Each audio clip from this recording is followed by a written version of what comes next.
Alam mo namang ikaw ang tanging natitirang makapangyarihang tao sa mundo. Ngunit pinipilit mong magpanggap na isang mortal na namumuhay sa bundok sa loob ng libu-libong taon. Hindi ka kailanman gumagamit ng espada sa paglalakbay. Sa pangangaso, gumagamit ka lamang ng mga palaso. Dahil alam mong masyadong mapanganib ang mundong ito. Kahit na 99% ng mga cultivator ay mas mahina kaysa sayo. Ngunit natatakot ka pa ring may mga walang kapantay na makapangyarihang tao na kayang pumatay sa iyo ng isang hampas lamang. 10,000, ikaw ay nagtiis ng 8,000 taon. Hanggang sa araw na ito, 99 na kidlat ang bumagsak. Sa wakas, nagtagumpay kang malampasan ang pagsubok at naging walang kapantay na makapangyarihang banal. At ang iyong mukha na dati ay puno ng pagdurusa ay agad na bumalik sa anyo ng iyong kabataan. Siyempre, nasiyahan ka sa ganitong resulta. Naisip mong panahon na upang bumalik at tingnan ang kasaganaan ng pamilya. Ngunit nang ikaw ay naghahanda na sirain ang pagbabawal at lumabas sa bundok. Ngunit nakita ang kasalukuyang pinuno na si Nangong Juni na matigas na humaharap sa kidlat. Sa katunayan, sa nakaraang 800 taon, ang pamilya ay nawalan ng proteksyon mula sa iyong matandang ninuno. Ang katayuan ng pamilyang Nangong sa mundo ng mga bayani ay unti-unting humihina. At ang pamilyang Li ay higit pang nag-aangkin ng lakas ng isang makapangyarihang emperador. Bukas na nais nilang sakupin ang yaman ng pamilyang Nangong. Sa kawalang magawa, napilitan si Nangong Juni na sa harap ng lahat ay sumang-ayon na ipakasal ang kanyang anak na babae. Nais na palitan ito ng oras para maabot ang antas ng emperador. Sa sandaling ito, isang sigaw na puno ng galit at dugo ang umabot sa himpapawid ng tahanan ng pamilya Nangong. Hindi. Kami sa pamilya Nangong. Hindi susuko. Ang kasalukuyang pinuno ng angkan, si Nangong Juni, ay nagngangalit. Napuno ng dugo, ang kanyang mukha na likas ng luma ay lalo pang namumutla sa ilalim ng kapangyarihan ng langit. Pinipilit niyang itaguyod ang isang nanginginig na espiritual na kalasag. Tumingala siya patungo sa kalangitan at sa mga lila at umiikot na ulap ng kidlat. Namumula ang kanyang mga mata. Sumpang langit. Ako, Nangong Juni, nagsanay ng 5,000 taon. Para lamang ipagtanggol ang aking angkan. Bakit ni kaunting pag-asa man lang ay hindi ninyo iniiwan para sa pamilyang Nangong? Pinuno ng angkan. Ama. Sa ibaba, ang mga nakatatanda at kabataang miyembro ng pamilya Nangong ay lahat na panganga. Marami ang bumagsak. Wala silang magawa kundi manood habang ang haligi ng kanilang angkan ay pilit na tumatagal sa ilalim ng kulob ng langit. Halos maubos na ang lakas ng pinagmulan. Sandaling lang at mawawala na ito. Hindi na ito ang karaniwang pagdaan sa tribulation. Nangong Juni nabigo na maabot ang antas ng emperador. Nag-udyok ito ng paghihiganti mula sa batas ng langit. Dapat sana ay doon na siyang nalipol. Ngunit upang mabigyan ang kanyang pamilya ng kahit kaunting pag-asa, sinunog pa niya ang kanyang banal na kaluluwa. Upang pilit na ipagpatuloy ang kanyang buhay. Pinipilit niyang harapin ang nakamamatay na kidlat ng langit. Ginawa lang para sindakin ang mga malalakas na kaaway na matagal nang nagmamasid. Ngunit kitang-kita ng lahat. Hindi na niya kaya. Boom! Isang panibagong kulay lilang kidlat, kasing laki ng timba, ang bumagsak ng malakas. Agad na nabasag ang kalasag ni Nangong Juni. Nawalan siya ng kontrol at lumipad pabalik. At bumagsak ng malakas sa mga slab ng batong asul sa arena ng pagsasanay. Ang buhay ay mabilis na lumilipas sa mata. Tapos na. Lahat ay tapos na. Kapag bumagsak ang pinuno, agad na darating ang pamilya Li. Kami ng pamilya Nangong. Ngayon ba ay mawawala na? Sa tahimik na kawalang pag-asa, ang dalagang Nangong Linger ay umiiyak at sumugod kay Nangong Juni. Bumuhos ang mga luha. Ama. Gising po, Ama. Sa gitna ng napakalungkot at napakapigil na atmosfera, isang batong pintuan ng isang lihim na lugar na walang sinuman ang napansin. Naglabas ng napakahinang kak na tunog. Sa loob ng lihim na lugar, isang binatang mukhang 17 o 18 taong gulang, na sa pagkabagot, tinapik-tapik ang alikabok sa katawan niya. Ha! Sa wakas, tapos na. Umiunat ka. Nagpatulog ng sunod-sunod na malutong na pumutok ang mga kasukasuan mo. Sa itaas ng iyong ulo. Kanina pa lang, para pang ang winawasak ang langit at lupa. Bumaba ang 12 nakakatakot na kidlat ng pagkawasak. Ngayon ay naglaho na. Naging isang mapayapang bahaghari. Na mahinahong bumuhos sa iyo. 80 taon. Mula nang ikaw ay aksidenteng nakapasok sa mundong ito ng pagsasanay. Ikaw ay nagtaguyod ng isang pangunahing prinsipyo. Mag-ingat at umunlad. Huwag mag-aksaya. Anong mga dakilang bayani? Anong mga lihim na kayamanan? Anong mga kaibigan sa buhay? Walang kinalaman sa iyo ang lahat ng iyon. Biro lang. Napaka-mapanganib ng mundo sa labas. Kahit isang matandang mukhang walang kwenta. May mga matandang halimaw na nabuhay ng ilang libong taon. Kahit anong hindi kapansin-pansing bundok. Nakatago ang mga sinaunang halimaw. Gusto lang nilang mabuhay ng maayos. Ganoon lang. Nakatago ka sa maliit na lihim na lugar na inihanda ng iyong pamilya para sa iyo. Ayaw mong lumabas. Araw-araw ay nagtatanim ng mga damo. Mag-alaga ng mga isda. Magboksing. Paminsan-minsan matamaan ng kidlat bilang libangan. Ganito lang makaraos. Hindi na mamalayan. Lumipas ang 80,000 taon. Noong araw, ang mga pinuno ng mga sagradong lupain na naghari sa mundo. Ang mga emperador ng di nagkakupas na dinastya. Ang mga damo sa ibabaw ng libingan ay pinalitan na ng ilang libong beses. At ikaw, ay kakapasok lang. Matagumpay na nalampasan ang ika-99 na pagsubok sa langit. At sabay-sabay na nakalagpas sa hadlang ng banal na mundo. Na nagbigay daan sa isang kalagayan ng dual na kabanalan na hindi pa nangyari kailanman. Sa mundong ito, nararamdaman ang walang katapusang kapangyarihan sa iyong katawan. Walang katapusang lakas na maaring gamitin. At ang pagbabalik ng kabataan sa rurok. Ikaw ay tumango ng may kasiyahan. Ayos lang, ayos lang. Mukhang may kaunting seguridad na. Hindi ko alam kung paano na ang pamilya Nangong na aking itinatad noon. Kung paano na ang kanilang pag-unlad ngayon. Sa totoo lang, ang mga kasanayan at yaman na iniwan ko. Kahit na mag-alaga ng isang grupo ng mga baboy. Sa loob ng 8,000 taon, dapat ay nakapag-alaga na ng ilang mga emperador. Dapat ay naging pinakamakapangyarihang puwersa na sa kontinente na ito. Sinasalubong ang kasaganaan ng mga lahi. Nag-ayos ka ng iyong mga kamay. Tila ikaw ay isang mayamang tao na handang suriin ang kanyang kayamanan. Masayang itinulak ang batong pintuan na hindi nabuksan sa loob ng 8,000 taon. Oho, mainay naman sa labas. Pag lumabas mo lang, maririnig mo ang malakas na dagundong ng kulog at mainay na pag-iyak at sigaw. Sumilip ka palabas. Ito, nagpapaputok ba sila para ipagdiwang na lumabas ako, ang matandang ninuno? Tinitigan mo ang lila na ulap na may kulog sa langit. Ang kalidad ng mga paputok na ito ay hindi maganda. Malambot, napakaliit, at itong mga espesyal na epekto. Sobrang hindi totoo. Bakit may hinahanap ang tao na nakahiga sa lupa at dumudugo? Sobrang exaggerated ng pag-arte. Naka-cross arms ka pa. Dahan-dahan. Lumabas. Agad mong nakita na nakahiga sa lupa. Nanyayakap ng isang dalaga. Sinandong Junyi na mukhang malapit ng mamatay. Tumigil ka sa paglalakad. At tumingin ng bahagya. Malamang na malinaw mong naramdaman. Itong matandang malapit ng mamatay ay may mahina na ugnayang dugo sa'yo. Ako ay maraming beses na. Apo sa ikapitong henerasyon. Bilangin mo gamit ang mga daliri mo. At makikita mong hindi mo ito maabot. Kaya't napilitan kang huminto. Sa oras na yon, ang huling kidlat sa kalangitan ay naghahandang bumagsak. Ang taglay nitong nakasisirang lakas. Napikit ang lahat ng mga miyembro ng pamilyang Nangong. Sa sandaling iyon, walang duda na mamamatay ang pinuno ng angkan. Pamilyang Nangong. Tapos na. Mas mahigpit pang niyakap ni Nangong Ling-er ang kanyang ama. Naghahanda na makasama siya sa kamatayan. Ngunit, sa oras na ito, isang maliwanag at medyo tamad na boses ang biglang umabot sa lugar. Yung, pasensya na. Naghaplos ka ng ulo. Medyo nahihiya siyang itinuturo ang langit. Sa napakaubod ng purpurang kidlat, na tinanong si Nangong Junyi na nasa bingit ng kamatayan. Itong bagay na ito, kailangan niyo pa ba ito? Kung hindi, papaalisin ko na ito ah. Medyo nakakainis. Itong bagay na ito, gusto niyo pa ba? Yung banayad na pahayag na ito, parang isang kidlat. Sumabog sa isipan ng lahat ng miyembro ng pamilya Nangong. Gusto. Ito ay isang nakamamatay na kidlat mula sa langit. Sino ang magtatangkang kunin? Pero yung sinabi mo pagkatapos, hayaan mo itong maglaho. Ano nang ibig sabihin nun? Akala mo sino ka? Anak ba ng langit ka? Nakatigil sa lugar ang lahat. Nakatitig sa bigla ang lumitaw na gwapong binata. Mahinang binuksan din ng halos mamatay na Nangong Junyi ang kanyang mga mata. Punong-puno ng pagkabigla. Anong pamilya ang batang ito? Nabaliw na ba? Bago pa makapag-react ang lahat. Medyo naiinip ka na at umiling. Kung hindi kayo magsasalita, ituturing kong sang-ayon kayo.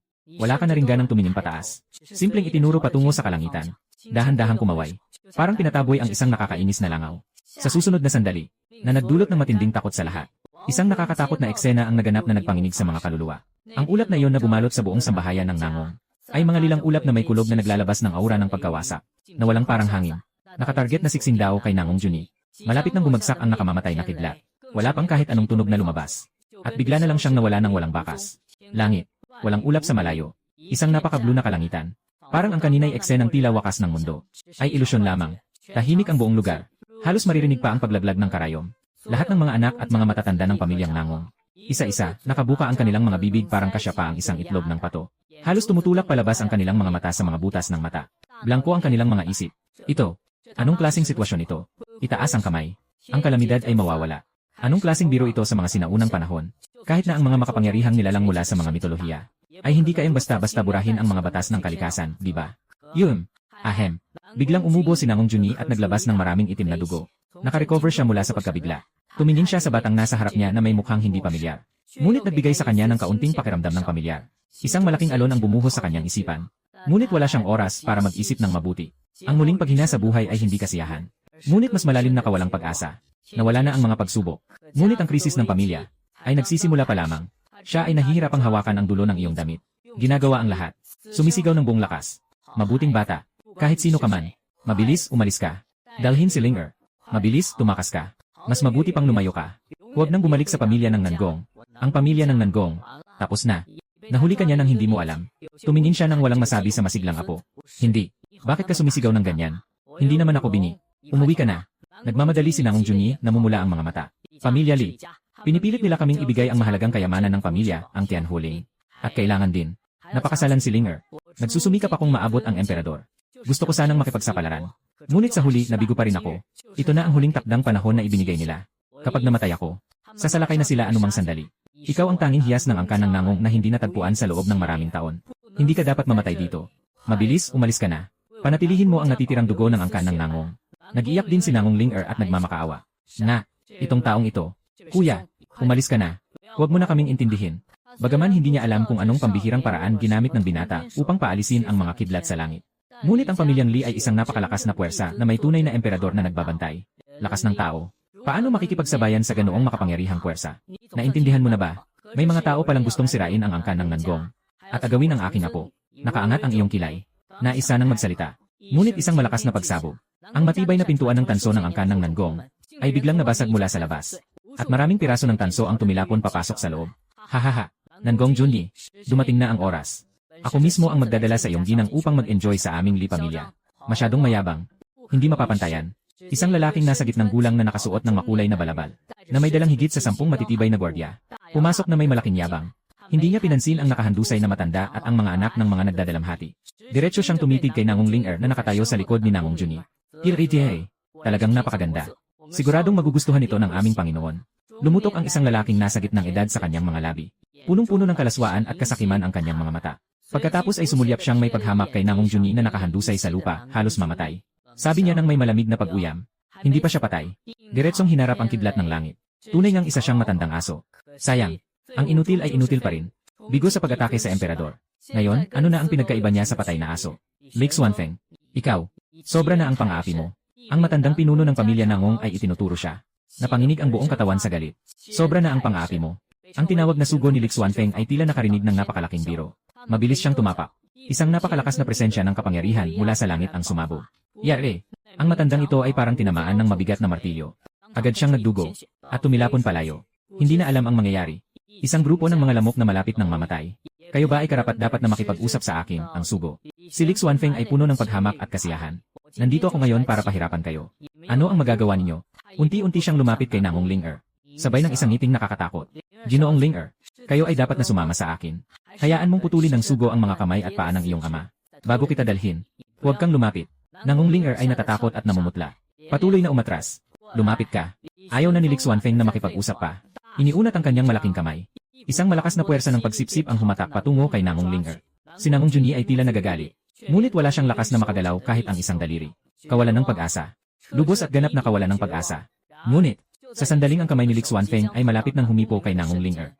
Isang maputing at mahaba na palad. Ngunit dahan-dahang inunat palabas. At humarang sa harapan ni Nangong Ling-er. Ang kumilos ay ikaw mismo. Ikaw mula simula hanggang wakas. Ang ekspresyon sa mukha ay halos hindi nagbago. Ngunit ang dati mong tamad na kilos ay ngayon naging lamig na tumatagos sa buto. Ang kapangyarihan ni Li Xuanfeng sa pagkuha ay naglaho ng humawak ka sa kanyang palad. Nagmumukhang naguguluhan si Li Xuanfeng. At tiningnan ng maigi ang batang ito na biglang sumulpot. Na may malamig na tinig ay sumigaw. Saan ka nagmula, batang ligaw? Bakit ka nakikialam? Umalis ka. Hindi mo siya tiningnan. Kundi tumingin ka sa nakayukong si Nangong Ling-er na nanginginig sa takot. Tumingin ka muli sa lupa, sa mga mata niyang puno ng luha. At sa mukha ng Nangong Junyi na puno ng hindi pagkakasundo. Sa huli, dahan-dahan mong itinaas ang iyong tingin. At tumingin sa mukha ni Li Xuanfeng. Anong klaseng mga mata yon? Walang alon sa lumang balon. Ngunit tila naglalaman ito ng isang bumagsak na dagat ng mga bituin. Walang intensyon na pumatay. Tanging isang pagwawalang bahala sa mga patay na bagay. Sino ang nagbigay sa iyo ng ganitong tapang? Masyado kang mahina ang boses. Ngunit malinaw na umabot ito sa pandinig ng bawat tao sa lugar. Huwag mong galawin ang sinumang tao ng pamilya Nangong. Ha! Si Li Xuanfeng ay tila narinig ang pinakamakatawang biro ng siglo. Una siyang nagulat. Pagkatapos ay labis na tumawa. Tawang nakatungtong sa likod at harap. Hahaha. Ano ang narinig ko? Ako si Li Xuanfeng. Isa sa 3 sugo ng Ligia Dizon. Isang makapangyarihang tao sa Tianzon Realm. Ay tinanong ng isang batang walang balbas. Ang mga gwardiya sa likod niya ay nagtawanan. Tila puno ka ng pang-uuyam at awa. Akala nila isa kang tanga na kusang nag-aalay ng buhay. Alam mo ba kung sino ang kausap mo? Nakangiti si Li Xuanfeng ng sapat. Ang mukha ay biglang naging makati. Ang matinding puot sa pagpatay ay mahigpit na nakatuon sa iyo. Ang pamilya ni Nangong ay mawawala na. Ano ka ba? Isang ligaw na anak na hindi alam kung saan nagmula. Kaya mong mag-ingay sa harap ng aming sugo. Bibigay ako sa iyo ng 3 hininga. Umalis ka. Putulin mo ang magkabilang braso. Kung hindi, hindi kita papayagang mabuhay. Hindi ka rin makakamatay. Ang nakapipinsalang pressure ng antas ng Tianzon ay dumudurog patungo sa iyo. Sa tingin ni Li Xuanfeng, ang aroganteng batang ignorante na ito ay sa isang iglap madudurog at mabubuwag ang kanyang mga buto. Nagmamakaawa sa daan. Lumuhod at nagmamakaawa. 2 hininga. 3 hininga. Nakatayo ka pa rin sa parehong lugar. Payapa at banayad ang hangin. Huwag nang sabihin na basag ang mga buto. Hindi man lang gumalaw ang laylayan ng damit. Iyon ay sapat upang gumuho ang isang bundok sa takot na bumagsak sa iyo. Kahit hindi ka nakapagpikit ng mata. Lanan. Nakatigil ang ngiti sa mukha ni Li Xuanfeng. Naramdaman niyang ang kanyang presensya ay sumalpok sa isang walang hanggan at madilim na puwang. Walang reaksyon. Paano ito posible? May kaunting lihim. Hindi nakapagtataka na nagtatangkang lumabas. Naging seryoso ang mukha ni Li Xuanfeng. Ngunit hindi siya nag-isip ng labis. Inisip lang niyang may nakatagong kayamanan ang kabilang panig. Sa kanyang pananaw, ang rehiyong ito, ang pinakamalakas na sinangong Junyi ay patay na aso na. Ano pang magagaling ang lalabas? Dahil hinanap mo ang iyong kamatayan. Huwag mo na akong sisihin. Kung mamatay ka sa kamay ko, ako si Lik Xuanfeng. Karangalan mo rin yan, bastardo. Nagningning ang mabangis na liwanag sa mga mata ni Lik Xuanfeng. Hindi na siya mag-aksaya pa ng salita. Initaas niya ang kamay at isang suntok gamit ang palad ang ibinaba. Tinipon niya ang makalangit na espiritual na lakas. Naging isang itim na higanteng kuko ng isang shisyo, na mariing pinatama sa korona ng iyong ulo. Ang hampas na ito, ginamit niya ang 70% ng kanyang lakas. Huwag nang sabihin isang binata. Kahit isang kapantay na Tianzun. Kung tatanggapin ng tuwiran, malubhang masasaktan din. Nais niyang sa harap ng lahat ng miyembro ng pamilya Nangong. Pahamutikin itong batang nangahas na hamunin siya. Isang sampa lang at magiging pulbos ang laman niya. Ingat! Humiyaw ng malakas si Nangong Linger. Lalo pang nanlaki ang mga mata ni Nangong Junyi. Nais niyang iligtas siya. Ngunit hindi niya maipon kahit kaunting lakas. Wala kang magawa kundi panoorin ang mapaminsalang palad na yon na bumabagsak. Ang batang ito na may pambihirang talento ay mawawalan na rin ng buhay. Ngunit, sa harap ng dambuhalang suntok na parang kulog, hindi ka man lang kumunot ng mata. Wala ka rin kahit kaunting pag-alon ng mahika. Ang naramdaman mo lang ay, ang taong ito na nagsasalita ng malalaking bagay, ay medyo maingay. Talagang nakakainis. Sobrang nakakainis. Nakakabuwisit. Habang ang lahat ay naniniwala na ikaw ay tiyak na mamamatay, binuka mo ang iyong manipis na labi, at bumulalas ng dalawang salita. Maingay. Mga salitang walang pakialam. Minsan ay tila hindi gaanong mahalaga. Ngunit ang dalawang salitang ito, ay naglalaman ng mga prinsipyo ng salita at batas. Sa sandali ng pagkalat ng tunog, huminto ang oras. Ang itim na malaking pangil na may kapangyarihang magwasak ng mundo. 3 pulgada sa ibabaw ng iyong ulo. Bawat pulgada ay nagkakabiyak. Nagiging pinakapurong espiritual na enerhiya. Naglaho ng walang bakas. Kasunod nito, isang mas nakakakilabot na pangyayari ang naganap. Si Lik Xuanfeng ang unang tinamaan. Ang mabangis na ngiti sa kanyang mukha ay hindi pa rin nawawala. Sa kanyang mga mata, sumasalamin ang walang katapusang takot at pagkalito. Hindi siya nakapaglabas ng kahit isang sigaw. Buong katawan, mula sa laman hanggang sa buto, hanggang sa kaluluwa, sa isang iglap naglaho. Hindi ito pagsinaw. Direktang tinamaan ng hindi nakikitang alon ng tunog, na naging isang pinakapayak na ulap ng dugo. Yare, isang nakabibighaning ulap ng dugo, na sumabog sa ere. Wala ni isang piraso ng laman ang natira. At ito, ay simula pa lamang. Patuloy na kumalat pabalik ang munting alon ng tunog. Lumampas sa likuran ni Lik Xuanfeng ang 15 gwardiya na may parehong galit na mukha. Poof! Poof! Sunod-sunod na tumunog. Ang 11 matitibay na gwardiya, kahit ang pinakamahina sa kanila ay nasa antas ng santo. Ni hindi nila alam ang nangyari. Nang isa-isa, sumunod sa likuran ni Lik Xuanfeng. Sabog na parang ulap ng dugo ng isang bansa. Sa harap at likuran, walang higit sa isang hininga. Katatapos lang na tila hindi matitinan. Ang mga tao ng linalabis na mayabang, ay ganito na lang. Naiwan na lamang ang 15 unti-unting naglilipa ng ulap ng dugo. Sa ilalim ng araw, naglalabas ng matinding amoy ng dugo, na nagpapatunay na sila ay umiiral. Tahimik at walang ingay ang buong tahanan ng pamilya Nangong.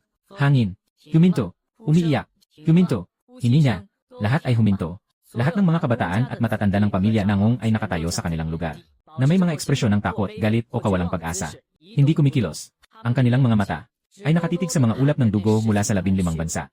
Ang kanilang mga isipan ay ganap na bumagsak. Hindi makuha ang nangyayari sa harapan nila na lumampas sa kanilang mga hangganan ng pag-unawa. Isang paungusap lang. Isang makapangyarihang tao sa antas ng Tianzun. At 15 bantay sa antas ng banal. Ay ganun na lang. Nawala. Wala nang natira kahit kaunti. Ito ba ay isang himala? Ang bibig ni Nangong Linger ay nakabuka sa hugis bilog. Nakatingang tumitig sa likod ng binatang nasa harapan niya. Halos huminto ang tibok ng puso niya. Lalo pang nanginig ang buong katawan ni Nangong Junyi. Dahan-dahang itinaas niya ang ulo, na may tingin na parabang tumitingin sa isang Diyos. Nakatitig ng mahigpit sa tagiliran ng mukha mo. Ang binatang ito. Sino nga ba siya? Sa harap ng titig ng buong madla, wala kang pakialam.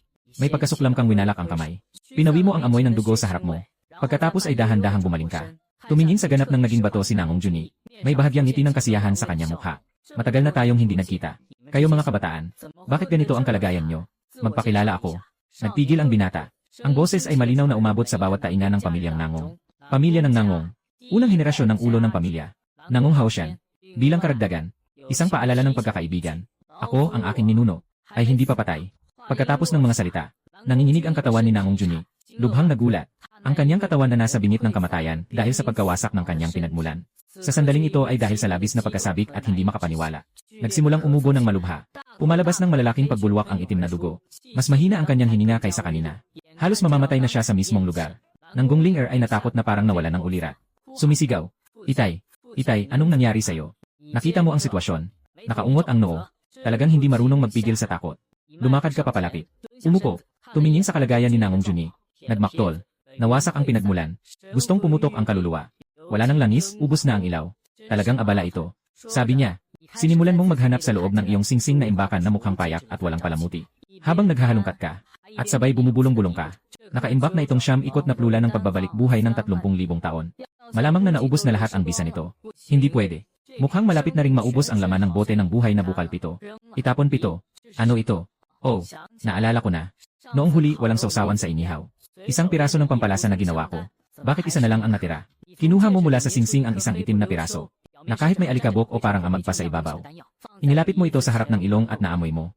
Lanan, naiwan na masyadong matagal. May kaunting amag na. May pagkasuklam ang mukha mo.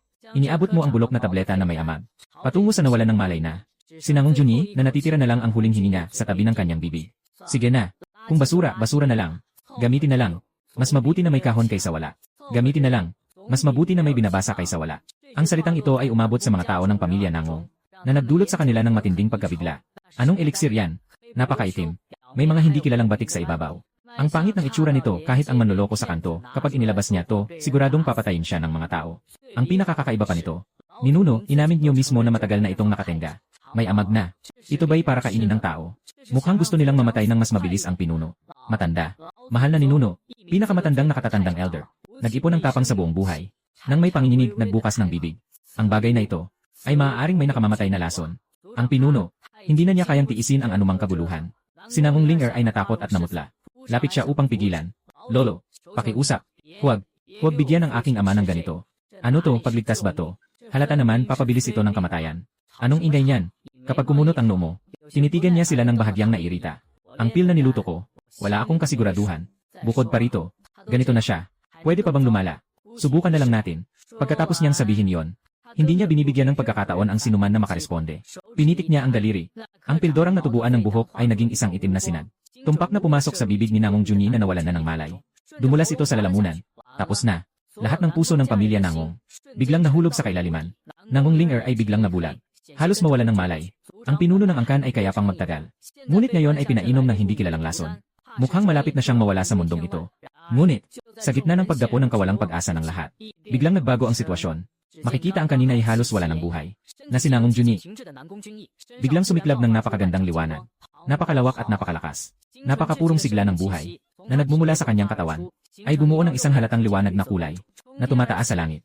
Na direktang nagje sa kalangitan ng kulay esmeralda. Bumuhos. Ang buong tahanan ng pamilya Nangong. Hindi. Ito ay ang espiritu ng mundo sa loob ng libu-libong milya. Sa sandaling ito ay ganap na nagalit. Sila ay nahatak. Nagsama-sama upang bumuo ng isang agos ng espiritu. Na bumuhos sa loob ng katawan ni Nangong Junyi. Ang kanyang katawan na nalanta dahil sa pagsunog ng kanyang kaluluwa. Ay mabilis na naging puno sa mata ng tao. Sagana. Ang kanyang puting buhok ay biglang naging itim. Ang mga kulubot sa kanyang mukha ay mabilis na nawala. Sa loob lamang ng ilang paghinga, ang namamatay na matandang pinuno ay naging isang lalaking nasa gitnang gulang na may matinding anyo at puno ng sigla. Ito ay sugat ng pinuno ng angkan. Ganap ng gumaling. Hindi lang basta gumaling. Ang lakas na ito, ang presyon na ito. Diyos ko, nakatayo ang lahat sa kanilang lugar. Kahit ang paghinga ay huminto. Ngunit ito ay malayo pa sa katapusan. Ang katawan ni Nangong Junyi ay pinapagana ng napakalaking espiritual na enerhiya. Ang kanyang presensya ay patuloy na tumataas. Pinnacle ng Chanzon Realm. Pagsabog. Ang hadlang ay hindi kayang labanan ng makapangyarihang bisa ng gamot sa kanyang katawan. Agad na bumagsak. Lampas sa Diyos ng langit. Nagmumula ang diwa ng kawalang kamatayan. Mula sa kanya. Emperador. Antas ng Emperador. Kulang pa ng kaunti. Isa itong kalahating hakbang patungo sa Emperador. O Diyos! Ang punong angkan ay hindi lamang nagtagumpay, kundi nakakuha pa ng magandang kapalaran. At nakapasok sa antas ng kalahating Emperador. Ang buong pamilya ng Nangong ay puno ng sigla. Mula sa kawalang pag-asa ng paglipol ng angkan, hanggang sa biglang pag-angat ng kanilang haligi. Ang ganitong matinding kaibahan ay nagdulot ng labis na emosyon sa maraming matatanda at kabataan. Umiiyak nang hindi makapagsalita. Si Nangong Linger ay nakatitig ng walang malay sa kanyang ama, na bumalik sa kanyang ruro. Mas malakas pa kaysa sa kanyang pinakamataas na panahon. Hindi mapigilan ang mga luha ng kaligayahan, na dumadaloy sa kanyang pisngi. Ito ay isang pirasong mahabang buhok na basura na itinapon ng aming ninuno. Kung wala itong buhok, ano nang mangyayari noon? Sa gitna ng kagalakan ng buong madla, ikaw naman ay nakakunot ang noo. Tinitignan si Nangong Junyi nang may pagkasuklam sa mukha. Sobrang nawala ang bisa ng gamot. Isang piraso ng Juswan Jindan. Ngunit binigyan lang siya nito ng kakayahang bahagyang maabot ang pintuan ng antas na D-Zone. Kahit ang tunay na antas ng D-Zone ay hindi nila malampasan. Sobrang lumala ang pagkasira ng kalidad. Mukhang sa hinaharap ang mga eliksir na ipapanday natin. Mga 1 o 20,000 taon na lang ang pwedeng itabi bago kailangang kainin. Kung hindi, magiging basura na. Ang banayad mong pagmamurmur na yon ay malinaw na naiparating sa kakabuo lang na napagtibay na antas. Sa mga tainga ni Nangong Juni nang buksan niya ang kanyang mga mata. Nangong Juni ay nahinto ang katawan. Siyam na pag-ikot ng gintong elixir.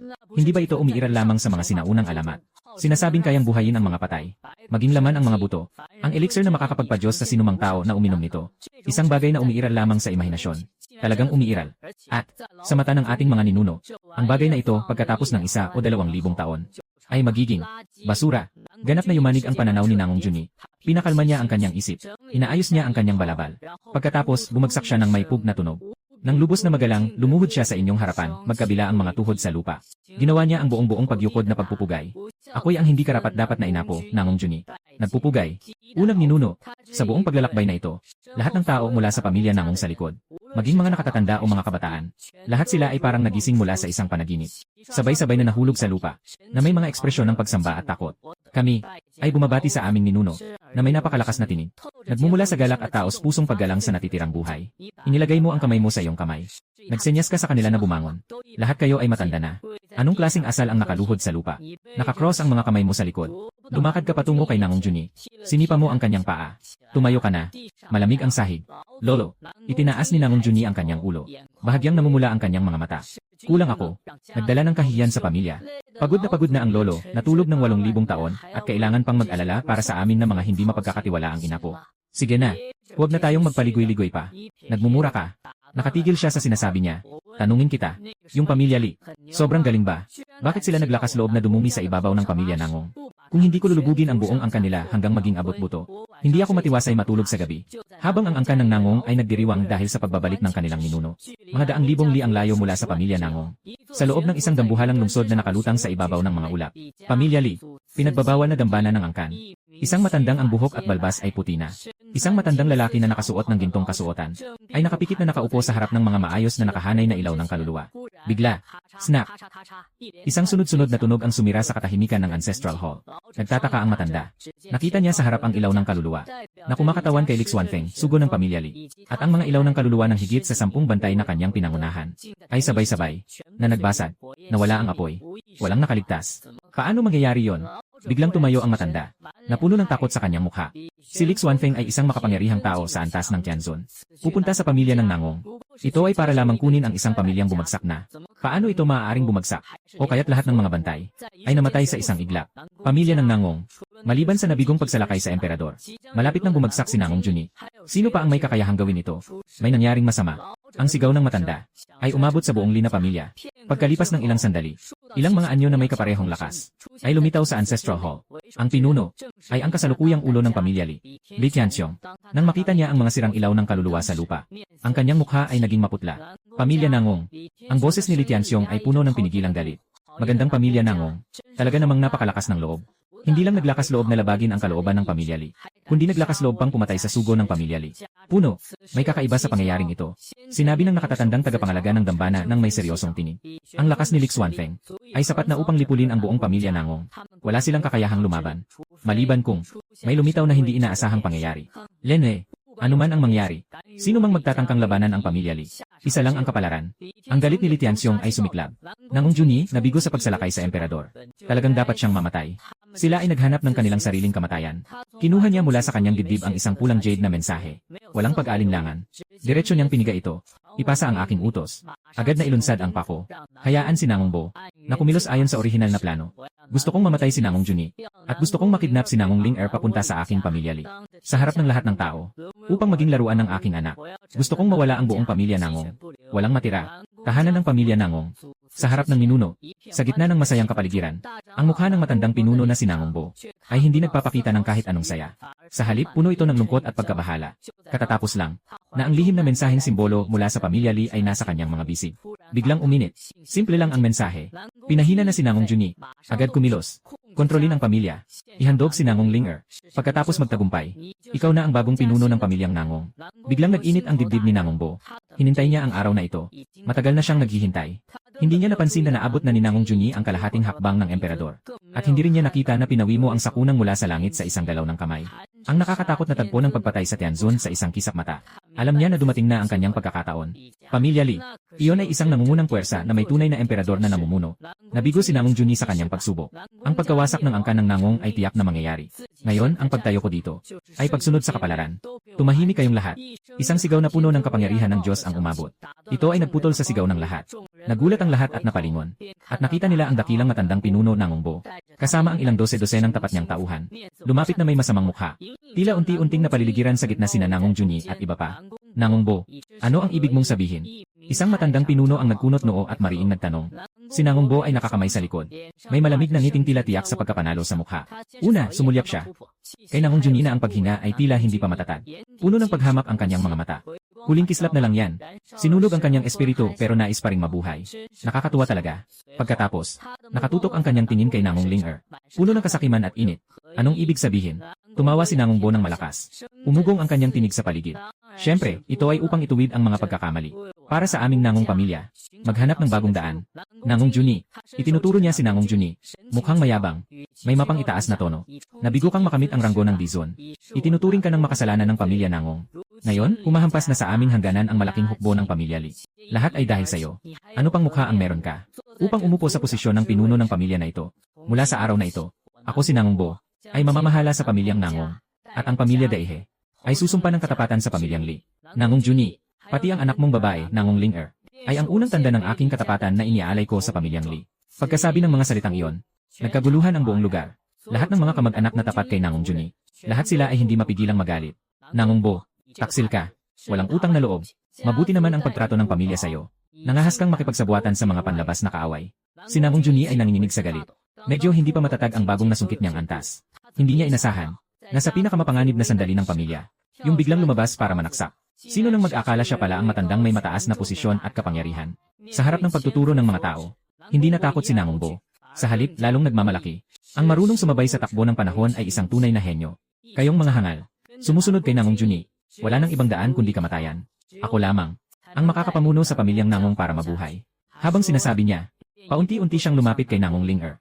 Sabi niya nang may malisyosong ngiti. Ling-er, pamangkin ko. Ikaw ba ang maglalakad kasama ko?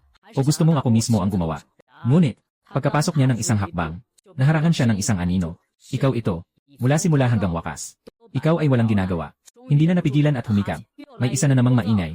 Dinukot niya ang kanyang tainga. Inihilig ang ulo at tumingin kay Nangong Bo. May inosenteng mukha siyang nagtanong. Sumuko sa pamilyang Li. Iyon ang grupong mga basura na pinisil ko hanggang mamatay kanina. Natigilan sandali si Nangong Bo. Biglang nagalit. Saan ka nagmula, batang walang alam? Naglalakas loob kang magsalita dito. Umalis ka dito. Hindi kanya kilala. Akala niya isa kang walang muwang na anak ng mayayaman. Huliin mo siya. Walang pag-uusap sa buhay o kamatayan. Hindi na nag-aksaya ng salita si Nangong Bo. Diretso siyang nag-utos. Gusto niyang pumatay ng manok para sa unggoy. Gamitin ang dugo ng batang ito upang patunayan ang kanyang bagong posisyon bilang pinuno ng angkan. Ang ilang mga tauhan niya sa likod ay nakangiti ng masama at tumalon patungo sa iyo. Sandali lang. Bigla mong itinaas ang kamay. Ang ilang malalapit niyang tauhan ay kusang huminto sa paglakad. Akala nila hihingi ka ng awa. Ngunit tinuro mo ang lupa sa ilalim ng kanilang mga paa. May kakaibang ekspresyon. Payo ko sa inyo, mas mabuting huwag kayong gumalaw. Kung hindi, sinira ninyo ang pormasyon na noong araw ay ako mismo ang nag-ayos. Kayo, mamamatay kayong kalunos-lunos. Pormasyon. Parang narinig ni Nangong Bo ang pinakamalaking biro. Tumawa siya ng malakas at walang pigil. Hahaha. Bata, nagsasalita ka ba sa panaginip? Ito ang iyong sariling inayos na bitad. Akala mo sino ka? Ikaw ba ang ninuno ng pamilyang Nangong? Ang mga traidor sa likod niya ay nagtatawanan din. Tinitignan kanila na parang isang tanga. Tumigil sa pagtawa si Nangong Bo. Puno ng kalupitan at kasiyahan ang kanyang mukha. Dahil nabanggit mo ang aray. Hayaan mong ipaliwanag ko ang iyong kamatayan. Mabigat siyang tumapak. Ipinakita ng kanyang mga kamay ang isang kakaibang simbolo. Sumigaw siya ng malakas. Ako si Nangong Bo. Naghintay ng 100 taon. Nagsayang ng walang katapusang dugo ng bundok. Matagal nang binago ang proteksyon ng bundok sa ilalim ng ancestral hall na ito upang maging akin. Na eksklusibong larangan ng digmaan. Ngayon, gagamitin ko ang dugo ng mga matitigas ang ulo na ito upang ipagdiwang ang aking bagong buhay. Larangan ng madilim na liwanag. Pagkasabi nito, yungam, biglang lumiwanag ang sahig ng plaza sa harap ng buong ancestral hall. Nang napakaraming pulang guhit na parang dugo. Ang mga guhit na ito ay nag-ugnay-ugnay upang bumuo ng isang napakalaki at nakakatakot na disenyo. Isang malamig, malupit at may dalang amoy ng pagkawasak na enerhiya. Ang sumabog mula sa kailaliman ng lupa na naging isang baligtad na pulang liwanag na dam. Kayo, si Nangong Juni at lahat ng tao ay nalubog sa loob nito.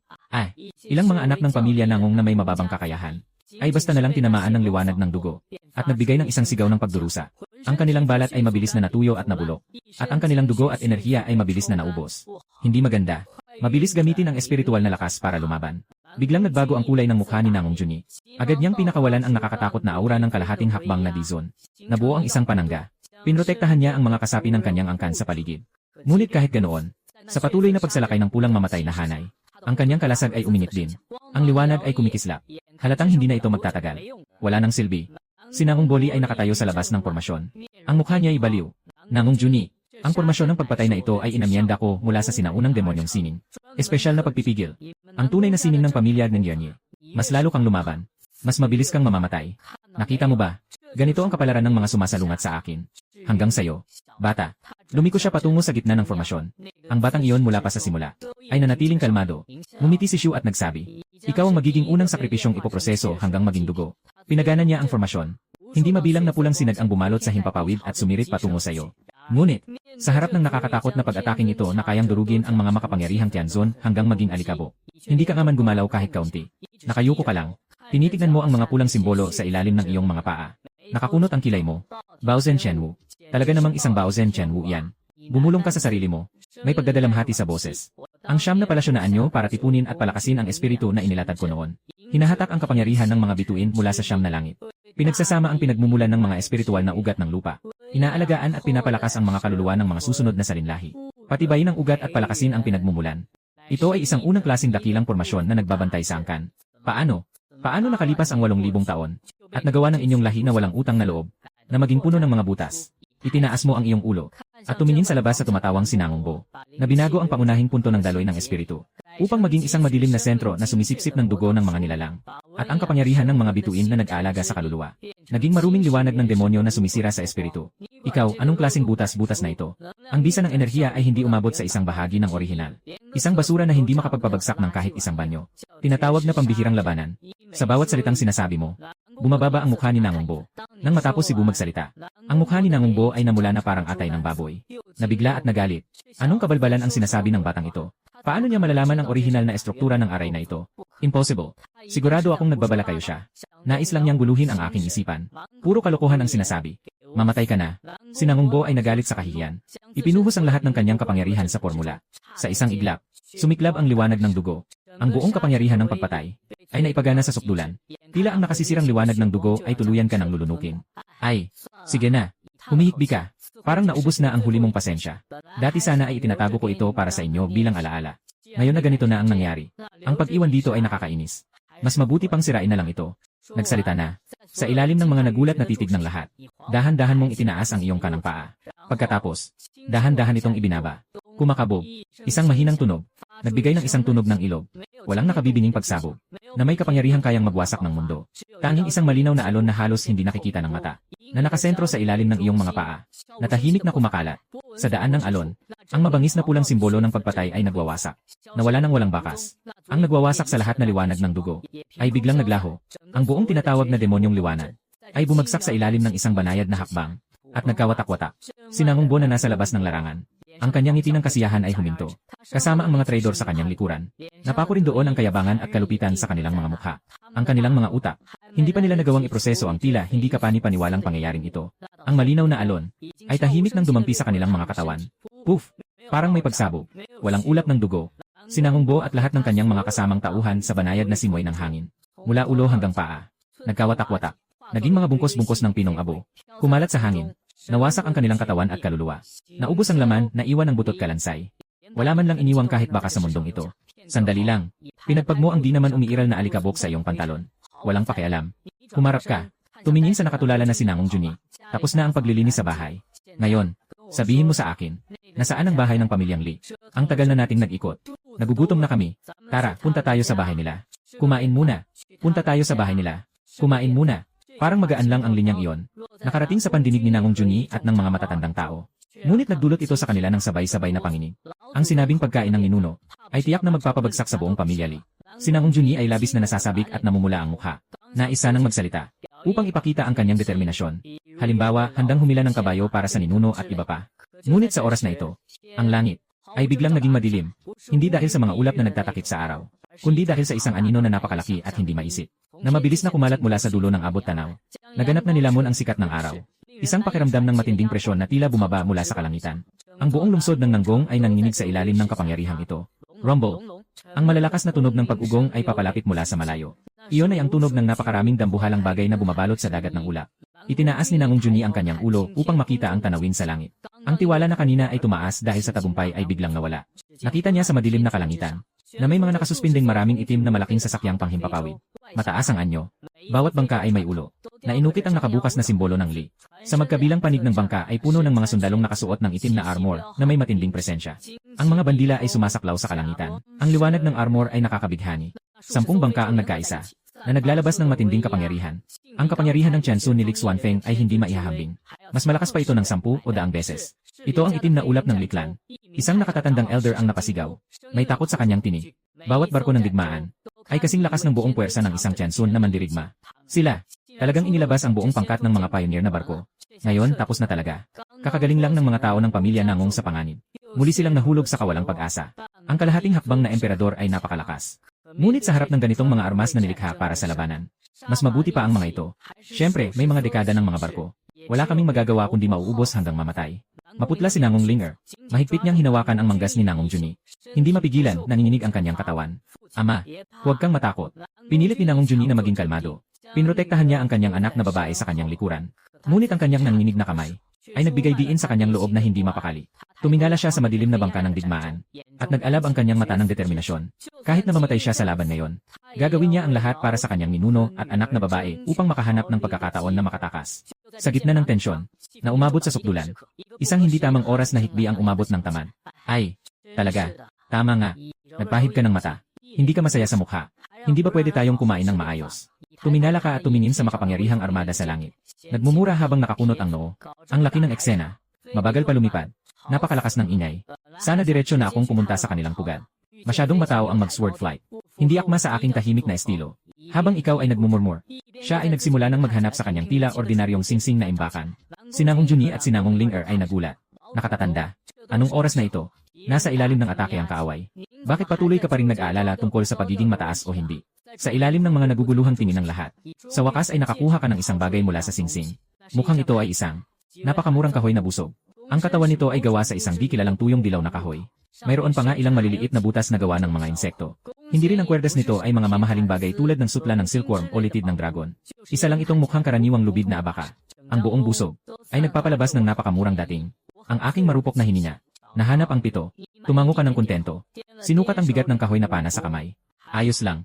Nandyan pa rin ang gamit na ginamit noon sa panghuhuli ng baboy ramo sa likod ng bundok. Muling naghahalungkat ka sa singsing ng matagal. Pinulot mo ang isang payak na kahoy na palaso. Walang kahit isang metal na dulo ang arrowhead. Ito ay isang piraso ng kahoy na pinatulis. Tahimik na tahimik ang buong lugar. Halos lumabas na ang mga mata ni Nangong Juni. Nakatitig na nakabuka ang bibig ni Nangong Linger sa gulat. Lahat ng mga nakatatanda at mga kabataan nakatayo sa lugar na parang naston. Gamitin ito. Gamitin ito na mukhang madaling masira sa hangin. Sibat na panghuli. Para labanan ang mga digmaan sa langit na kayang magwasak ng mga bundok. Lolo, natulog ka ba ng 80,000 taon? Isip, hindi normal. Lolo, ang boses ni Nangong Juni ay nanginginig. Ang bagay na ito ay natatakot. Lanan, ikaw ay tumagilid ng kaunti. Tumingin siya sa kanya ng kakaiba. Magaling gamitin ang pana na ito. Madali lang hilahin. Nakakatipid sa lakas. Magaan pa ito. Habang sinasabi iyon, sa harap ng lahat, inilagay mo ang kahoy na palaso sa tali ng pana. Hinila mo ito ng dahan-dahan. Walang alon ng kapangyarihan. Walang pagbuo ng espiritu. Walang kakaibang tanawin ng kalangitan at lupa. Ganun ka lang kasimple. Nang madali, hinila mo ang kahoy na mukhang mahina. At ginawa itong isang buong buwan. At pagkatapos, itinaas mo ng bahagya ang iyong ulo. At tinutok ang iyong tingin sa malaking hukbo ng bakal sa langit. Linisin ang lugar. Maaari nang maghanda ng pagkain. Hahaha. Ano nang ginagawa ng tanga sa ibaba? Sa itaas ng itim na ulap na bangka ng digmaan, napansin ng general ng pamilyang Li ang maliit na anino sa lupa. Nang makita niya ang iyong galaw, bigla siyang sumabog sa nakakabining tawa. Kumuha siya ng isang kahoy na pana. Gusto niyang barilin tayo gamit ang kahoy na pana. Nabaliw na ba siya? Saan ba nanggaling ang tanga na ito? Wala na bang ibang tao sa pamilya Nangong na umabot sa ganitong antas? May tao ba? Target niyo ang ulol na yon. Huwag gamitin ang pangunahing kanyon. Basta bigyan niyo siya ng isang sinag ng enerhiya. Durugin niyo siya hanggang maging pulbos. Ang mga sundalo ng pamilya Li sa barkong pandigma. Bawat isa ay may malupit na ngiti sa mukha. Hindi talaga nila pinapansin ang mga tao sa lupa. Para sa kanila, ang pamilya Nangong ay naging biktima na madaling maabuso. Ngayon, ay ang araw ng pag-angat ng pamilya Li at Yang Mingli. Ang araw ng pagsasakop ng pamilya Li sa pamilya Nangong. Ngunit, sa sandaling ibinaba ng general ang utos, sa oras na ang napakaraming sundalo ay handang masaksihan ang isang madugong pagpatay. Bitawan mo ang iyong daliri. Buzz! Ang tunog ay napakababa na halos hindi marinig na mga alon. Ang karaniwang palaso ay umalis sa string. Hindi ito naging liwanag na dumadaloy. Hindi ito pumutol sa kalangitan. Kahit na walang anumang alon ng espiritu. Ito ay umalis ng napakatahimik. Dahan-dahan siyang lumilipad patungo sa langit. Napakabagal ng bilis. Kahit isang karaniwang mandirigma ay madaling makakaiwas. Ganito lang. Nagtatawa ang general ng pamilya Lee sa bangka, halos umiyak na sa kakatawa. Akala ko may itinatagong lihim. Mukhang nagpunta lang para magpatawa. Ngunit ang kanyang tawanan, tumatagal lamang ng kalahating segundo. At biglang huminto. Dahil napansin niya, na ang mabagal na kahoy na palaso, ay nang lumipad sa kalangitan. Biglang, nawala. Hindi dahil sa bilis na hindi na ito makita. Kundi bigla na lamang, mula sa paningin ng lahat. Mula sa pagsisiyasat ng lahat ng espiritu. Na walang-wala. Kasunod nito, ang lahat ng tao sa Lee pamilya ay nagulantang. Sa langit, walang anumang pagbabago. Walang pagsabog. Walang liwanag ng apoy. Walang bagyong enerhiya. Ngunit, ang nasa gitna, ay ang pinakamalaki, isang flagship na itim na ulap na barko. Ang matibay na katawan ng barko na ginawa mula sa libu-libong taon na bakal, ay nagsimulang tahimik na, nagkakawatak-watak, tahimik na naglalaho, mula sa mabangis na Lee na nasa unahan ng barko. Ang mistikong bakal, mga runang formasyon, ang deck, ang palo ng layad. Lahat ng bagay, ay tahimik na nagiging pinakapayak na mga butil. Babalik sa kawalan, ang mga sundalo sa barko, ang pang-aasar at kayabangan sa kanilang mga mukha ay nananatiling matigas. Kasama ng kanilang mga katawan, kasama ang kanilang mga baluti, at ang mga sandata sa kanilang mga kamay, ay nagsimulang sabay-sabay na maglaho. Walang sakit, walang sigaw, kahit walang kamalay-malay na sila ay namamatay. Sila lamang, hindi pito. Ang pagkakabuwal ay hindi huminto. Ang walang anyong puwersa ng pagkakabuwal, ay nakasentro sa unang bangka ng digmaan. Mabilis na kumakalat sa paligid. Ikalawang bangka, ikatlong bangka, ika-10 barko, sunod-sunod na mga barkong pandigma na parang itim na ulap. Ang mga higanting halimaw na pandigma na nagdulot ng kawalan ng pag-asa sa pamilyang Nangong. Ngayon ay marupok na parang laruan na yari sa papel. Isa-isa silang, tahimik at marilad, nabura sa kalangitan. Walang naiwan kahit isang butil ng alikabok. Ilang libong piling sundalo ng pamilyang Lee. Kasama ang kanilang mga kaluluwa, ang kanilang pagmamataas. Lahat nila, ay nasa kakaibang katahimikan na ito. Lubusang napunta sa kawalan. Sa kabuuan, hindi higit sa 3 paghinga. Katatapos lang ng madilim na ulap sa lungsod. Ang makapangyarihang hukbo ng Lee ay ganito. Ang langit ay muling bumalik sa asul na kulay. Ang langit ay tanging asul na lang. May isang malalim na bitak na humahati sa kalangitan na hindi kailanman maghihilom. Na nananatili sa gitna ng hangin. Gulong. Sa harap ng tahanan ng pamilya Nangong. Hindi alam kung sino. Nahirap na nilunok ang laway. Bilang karagdagan dito, walang ibang tunog. Lahat ng mga anak at nakatatanda ng pamilyang Nangong. Isa-isa ay nakatingala. Nakabuka ang bibig. Nananatili sa parehong posisyon. Nakatayo ng walang galaw. Ang kanilang mga utak ay ganap ng hindi makapag-function. Sibat. Isang simpleng sibat lamang. Ang nagwasak sa isang fleet. Ang puso ni Nangong Junyi ay kumakabog ng malakas. Tumingin siya sa kanyang murang ninuno. At muling tumingin sa nakasisilaw na puwang sa langit. Napagtanto lamang na ang kanyang antas ng kapangyarihan ay napakakatawa-tawa. Ang reaksyon ni Nangong Linger ay pinaka-exaggerated. Nakapag-angat siya ng kanyang mga mata. At ang kanyang maliit na katawan ay nayanig. Talagang na-shock siya sa eksenang lampas sa kanyang kaalaman, na nagdulot sa kanya ng pagkahimatay. Buti na lang at mabilis ang kamay ni Nangong Junyi, at nahawakan siya. Sa tahimik na kapaligiran ng buong lugar, itinago mo ang iyong kahoy na pana. At pagkatapos ay seryoso. Mong sinabi kay Nangong Junyi na nakatulala na sa tabi mo. Tingnan mo, sabi ko na ang galing ng pana na ito, di ba? Nakakatipid ng lakas. Tumpak. Maganda naman ang epekto. Bahagyang bumuka ang bibig ni Nangong Junyi. Hindi makapagsalita ng kahit isang salita. Wala siyang magawa kundi tumango ng padalos-dalos. Ang ganda gamitin. Sobrang ganda gamitin. Ano bang klaseng pana ito para sa panghuhuli ng baboy ramo? Ito ay talagang isang mahiwagang sandata. Ayos na. Namatay na ang mga langaw. Ibalik mo ang pana sa singsing. Pinausok ang kamay. At tumingin sa malayong silangan. Ngayon, walang humahadlang sa atin habang kumakain. Tara na. Punta tayo sa bahay ng Lee. Ang dakilang lungsod na nakalutang sa ulap. Sa sandaling ito ay napapalibutan ng isang madilim at nakabibinging atmosfera. Sa loob ng Ancestral Hall. Bang! Sa estante ng mga ilaw ng kaluluwa. Na kumakatawan sa mga kaluluwa ng ilang libong kawal at opisyal ng pangunang flota ng pamilyang Lee. Sa loob ng ilang hininga, nawala ng sunod-sunod ang mga ilaw. Sa wakas, isang malakas na crack, na kumakatawan sa pinakamataas na komandante ng operasyong ito. Ang lamparang kaluluwa ng isang pangunahing matanda ng pamilya Lee, ay sumabog rin, at naging alikabok. Ganap na nawasak ang buong hukbo. Walang kahit isa ang nakatakas pabalik. Ang matandang inatasang magbantay sa dambana ng angkan, ay umangal ng matingis at malungkot. Gumulong-gulong at gumagapang, tumakbo palabas ng ipinagbabawal na lugar. Nagbago ang tono ng boses. May malaking nangyari. Pangunang flota. Wala na ang buong pangunang flota. Mabilis na kumalat ang balita sa buong pamilyang Li. Bulwagang pulong ng pamilyang Li. Nakaupo ng tuwid si Li Tianxiong sa trono ng punong pamilya. Walang ekspresyon ang mukha niya. Sa ibaba, 10 matatandang tao ng pamilya Li ang tahimik na tahimik. Hindi kahit humihinga ng malakas. Sa gitna ng malaking bulwagan, nakatayo ang isang nanginginig na espiya. Siya ang nag-iisang nakaligtas dahil sa malayo. Naswerte na nakaligtas sa kamatayan. Ulitin mo iyon. Ang boses ni Li Tianxiong ay mabigat. Napuno ng matinding galit. Ano ang nakita mo? Ang scout ay nanginginig, na may malungkot na mukha, na muling inilarawan ang tanawin na kanyang nakita sa pamamagitan ng lihim na pamamaraan. Nagsalita siya muli.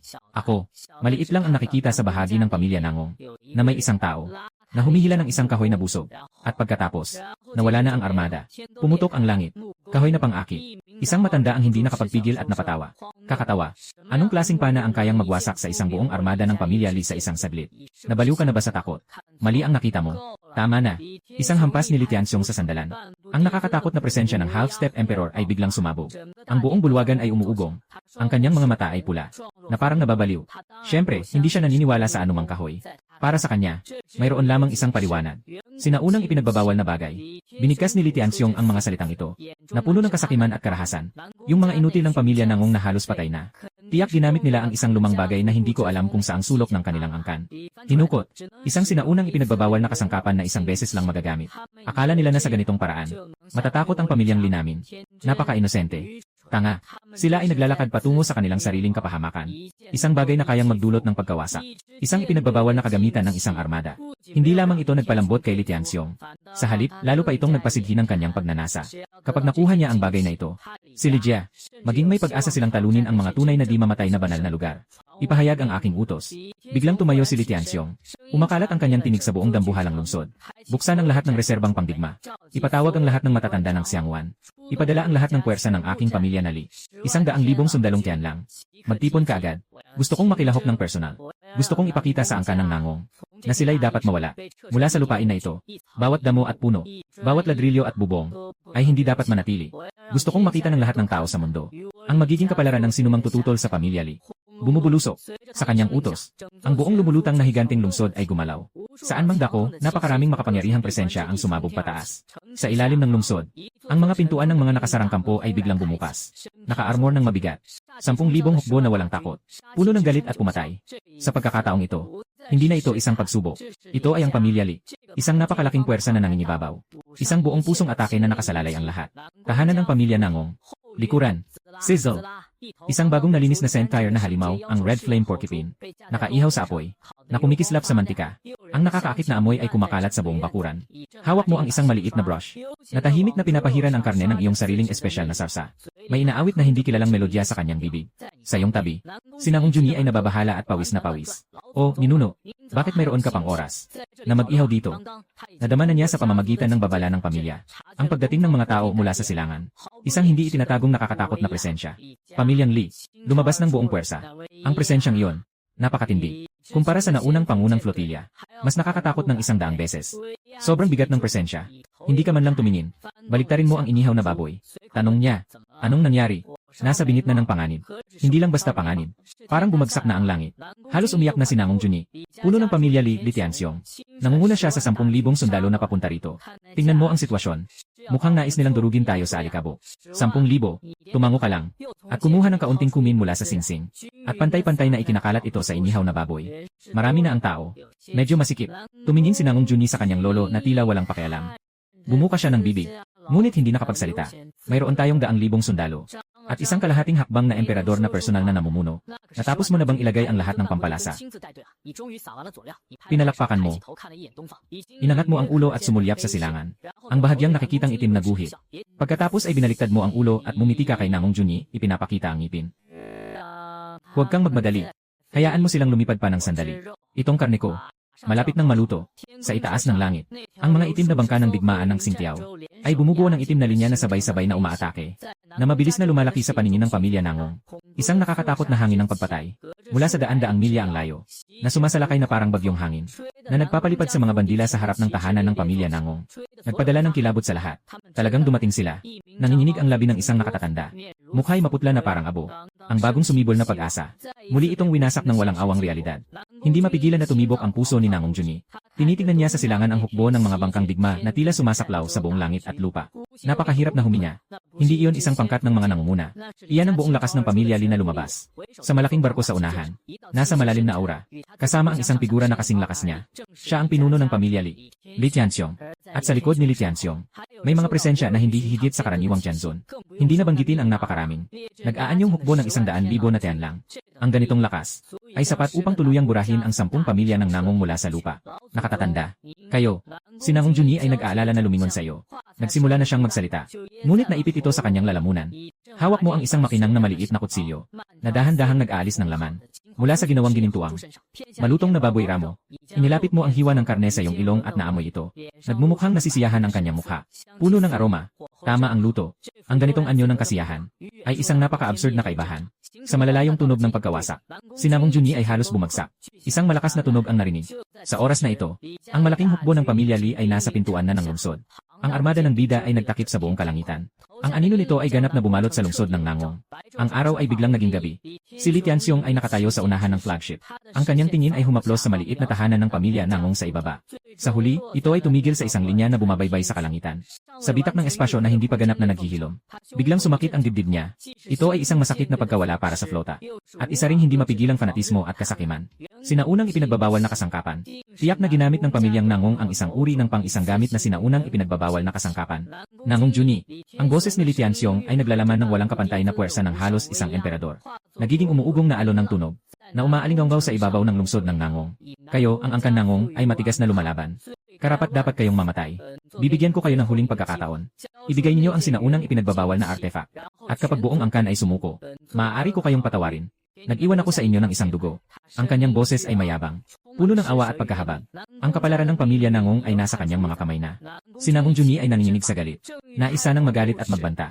Sobrang ingay. Sa wakas ay nakain mo na ang unang piraso ng inihaw na karne. Nagsasalita ka habang umunguya. Bahagyang nakakunot ang iyong noo. Isang magandang pagkain. May mga langaw na humuhuni. Talagang nakakainis. Ang iyong mahinang bulong na ito ay malinaw na umabot sa tainga ni Li Tianxiong sa itaas ng langit. Biglang lumungkot ang mukha ni Li Tianxiong. Langaw. Siya ang pangunahing tao ng pamilyang Li. Kalahating hakbang ng emperador. Naging langaw na lang siya sa mga tao. Naghahanap ng kamatayan. Si Li Tianxiong ay nagalit ngunit tumawa. Mukhang hindi kayo iiyak hanggat hindi nyo nakikita ang kabaong. Dahil sa sobrang tiwala nyo sa bagay na yon na ipinagbabawal. Hayaan nyo, ipapakita ko sa inyong lahat. Kung ano ang tunay na kapangyarihan. Itinaas niya ang kanyang dalawang kamay sa langit. Sumigaw siya ng malakas. Ipinanawagan niya ang sagradong sandata ng angkan. Tore ng pagkakandado ng langit. Agad, sa isang utos niya, biglang bumaluktot ang walang hanggan sa likod niya. May taas na kasing taas ng 10 talampakan. Gawa sa hindi kilalang diamante ng Diyos. Isang 7 palapag na tor na may milyong simbolo. Dahan-dahang lumitaw. Sa sandaling lumitaw ang tor. Isang puwersa na kayang supilin ang 9 na langit at 10 lupa. Isang nakakatakot na kapangyarihan na nagkukulong sa walang hanggan at kalawakan ang bumuhos. Sa loob ng 100 milya, ang espasyo ay ganap na nakasara. Lahat ng espiritual na enerhiya ay tumigil sa pagdaloy. Walang daan ng pagtaka sa pagitan ng langit at lupa. Si Nangong Junyi ay pinapasan ang napakalaking bigat. Maging ang paggalaw ng isang daliri ay naging isang pangarap. Ang kanyang espiritual na kapangyarihan ay sa pilitang nakatali. Ganap na hindi makapag-operate. Ito ang Lock Asylum Tower ng pamilya Li. Isang taisyang elder ang nagbigay ng lahat ng lakas niya, na mahirap na nakapaglabas ng ilang salita. Ang boses ay puno ng walang katapusang kawalang pag-asa. Ayon sa alamat, ang tor na ito ay nakuha ng unang ninuno ng pamilya Li mula sa isang sinaunang labi. Sa ilalim ng buong lakas ng pagsisikap, kahit ang tunay na mga makapangyarihang emperador ay kayang supilin ang lahat sa isang iglap. Tapos na. Ito ang tanging naiisip ng lahat. Sa harap ng ganitong alamat na walang kapantay na artifact, anumang pagtutol ay tila walang silbi. Hahaha. Tumingin si Li Tianxiong sa mga tao sa ibaba na puno ng kawalang pag-asa, at nagbigay ng masiglang tawanan.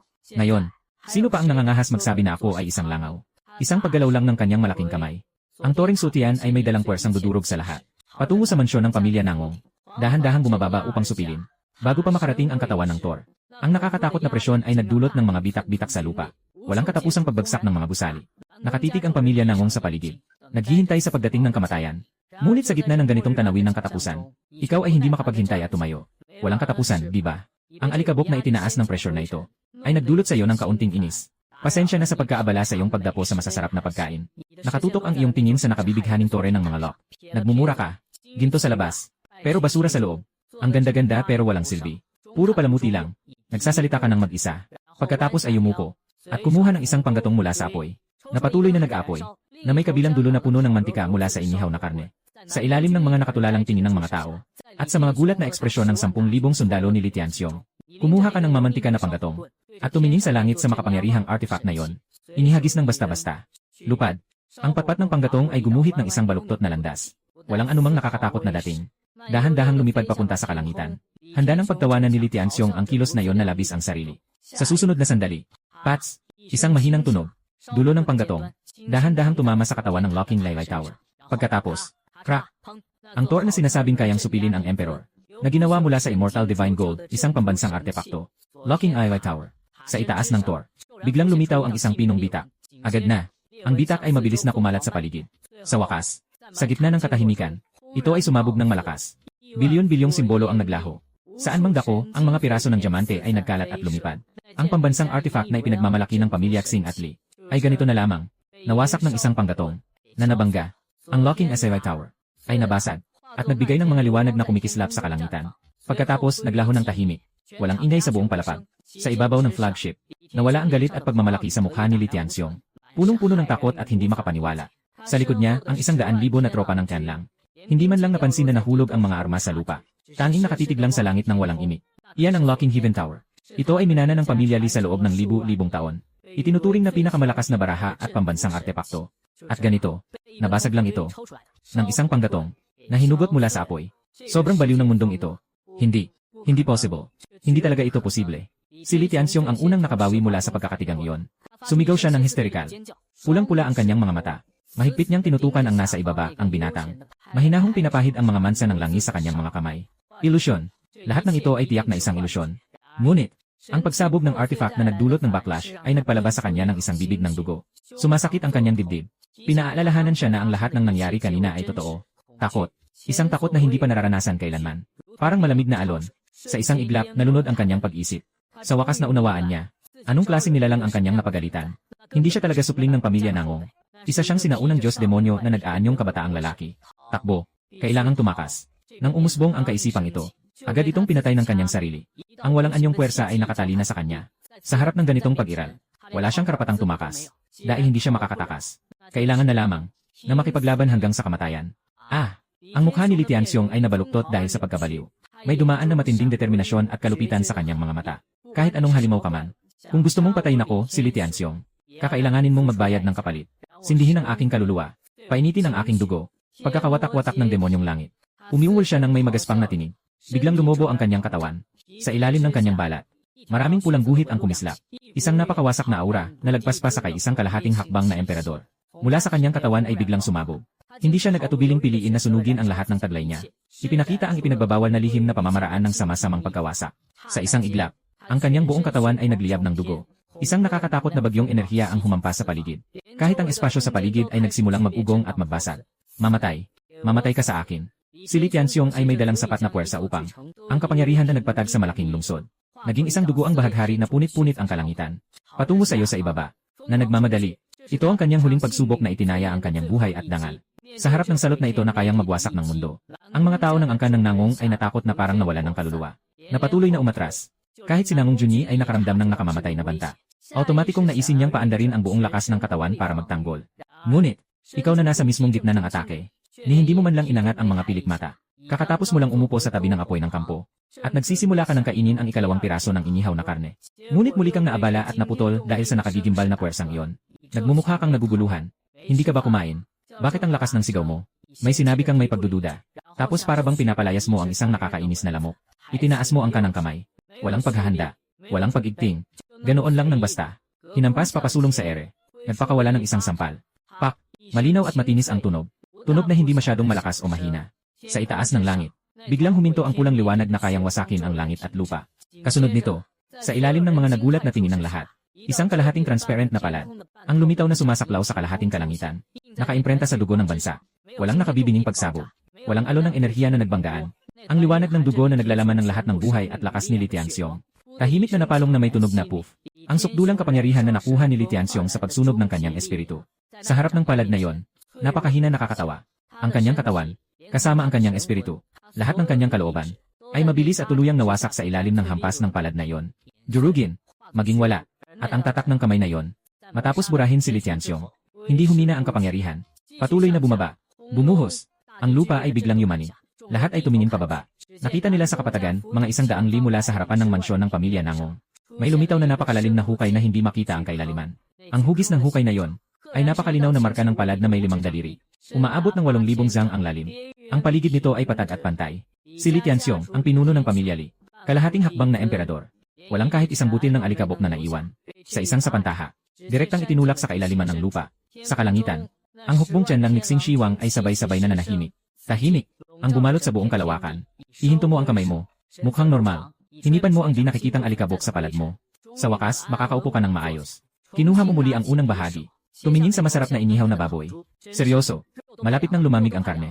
Ang simpleng reklamo na ito ay narinig ng mga sundalo ng pamilya Li sa itaas. Sila yumuko at tumingin sa napakalalim na hukay ng palad. Pagkatapos ay itinaas ang kanilang mga ulo at tumingin sa batang nakatutok sa pagputol ng inihaw na karne. Ang lamig ay umakyat sa kanilang ulo. Lahat ay nanatiling nakatayo sa kanilang lugar. Puno ng tahanan. Wala na. Sinunog ang lahat. Isinugal ang buhay sa isang napakalakas na atake. Kahit isang piraso ng damit ng kalaban, hindi man lang nahawakan. Isang sapantaha lang at nahulog na sa ilalim ng lupa. Tahimik ang buong paligid. Demonyo! Demonyo! Hindi alam kung sino, na may nanginginig na boses, na nagbigkas ng mga salitang ito. Nagsimula ang takot. Sa itaas ng flagship, ang pinuno ng pamilya Li ay biglang sumigaw, na talagang natakot ng labis. Dugo mula sa 7 butas. Nahulog mula sa hangin. Kasabay ng kanyang pagbagsak. Nagulo ang hanay. Tumakbo na. Patay na ang pinuno. Magtakbuhan na tayo. Ayaw kong mamatay. Ang natitirang 100,000 hukbo ng tiyan lang. Lubusang bumagsak. Ang disiplina nilang ipinagmamalaki. Ang kanilang pagmamataas bilang mga makapangyarihan. Naglaho sa harap ng ganap na kapangyarihan. Maraming sundalo ang pinihit ang mga sasakyang lipad nila. Pinatakbo ang mga sasakyang lipad. Nagtakbuhan sila ng walang pinipiling daan para bang nabaliw, papalayo sa lahat ng direksyon. Ngunit, sa sandaling iyon, ilang magaspang at desperadong paghiyaw, na umalinggaw mula sa ilang pangunahing barkong pandigma. Walang sinumang papayagang tumakas. Mga anak na lalaki ng pamilya Li. Paano makakataka sa gitna ng labanan? Ilan sa pinakamataas na matandang pinuno ng pamilya Li na sumama sa hukbo. Mukha nila ay parang ginintuang papel. Ngunit sa kanilang mga mata ay naglalagablab ang huling kabaliwan. Ang labanan na yung araw. Wala nang pag-urong. Kung gayon, sa huli ay kamatayan na rin. Ang pinuno nilang matanda ay waring nabaliw. Bigla siyang tumalon. Tumindig siya sa harap ng lahat ng mga bangkang pandigma. Ang boses ay nakakatakot. Gamitin ang dugo at buto namin. Para sa aming pamilya, Li. Upang tawagin ang huling pag-asa. Ibinuka niya ang kanyang mga braso. Sa kanyang katawan, sumiklab ang nagniningning na liwanag ng dugo. Kami, nais kong ialay ang aking katawan bilang handog. At ang aking kaluluwa bilang gabay. Ipinakikilala. Ang unang patriarka, na lumabas sa hadlang. Kasama ang iba pang mga nakatatandang tao. Na sabay-sabay na lumipad. Kasama niya sa tabi. Matingkad ang mukha. Sabay-sabay na sumigaw. Ipinakikilala ang unang patriarka. Lumabas mula sa hadlang. Pagkasabi nito, sabay-sabay na sumabog ang kanilang mga katawan. Naging pinakapayak na enerhiya ng dugo. Nagtipon at naging isang pulang haligi ng liwanag na tumagos sa langit at lupa. Patungo sa silangan. Sa direksyon kung saan naroroon ang dambuhalang syudad ng pamilya Li. Matapang na pinaputok patungo roon. Ito ang pinaka-pinagbabawal na lihim na punang pamilyang Li. Dakilang ritual ng pagpapanawag sa mga ninuno ng mga tagapagmana ng dugo. Kapalit ang buhay ng pangunahing linya ng dugo. Pilit ginising ang natutulog na nasa pinakalalim ng ipinagbabawal na teritoryo ng pamilya. Na matagal nang hindi nakikialam sa mga bagay sa mundo. Isang sinaunang pinuno sa antas ng emperador na naglalaan lamang ng huling salig para sa pagpapatuloy ng angkan. Dumundundong. Kasabay ng pagpasok ng pulang haligi ng liwanag. Sa malayong kalangitan, ang dambuhalang lungsod ng pamilya Li na nakalutang sa rurok ng mga ulap ng puo. Kumalog ng malakas. Isang malawak, sinauna, at walang kapantay na mapang-aping. Na malayong humihigit sa nakakatakot na kapangyarihan ng isang kalahating hakbang na emperador. Nagsisimula ng magising ng dahan-dahan. Ang langit ay unti-unting nagiging dugong pula. Ang buong lupa ay umaawit ng pagdadalamhati sa ilalim ng kapangyarihang ito. Hindi maganda. Si Nangong Junyi ay labis na nagulat. Nararamdaman niya ang presyon na nagpapagimbal sa kanyang kaluluwa. Nagsisigaw siya sa takot. Isang tunay na makapangyarihang emperador. Mahal na ninuno, dapat silang pigilan. Huwag na huwag hayaan na ganap siyang magising. Para sa kanya, ang kalahating hakbang ng emperador at ang tunay na emperador ay dalawang ganap na magkaibang konsepto. Iyon ay tunay na pagdapo sa walang kamatayang pagkatao. Sa bawat sandali, maaari nitong baguhin ang kalangitan. Hinahawakan ang buhay at kamatayan ng milyong-milyong nilalang. Ang mga naunang ninuno ay may malalim na kapangyarihan. Kaya nilang harapin ang isang tunay na emperor. Maaari pa rin ba nilang gawin ito ng ganito kadali at malaya?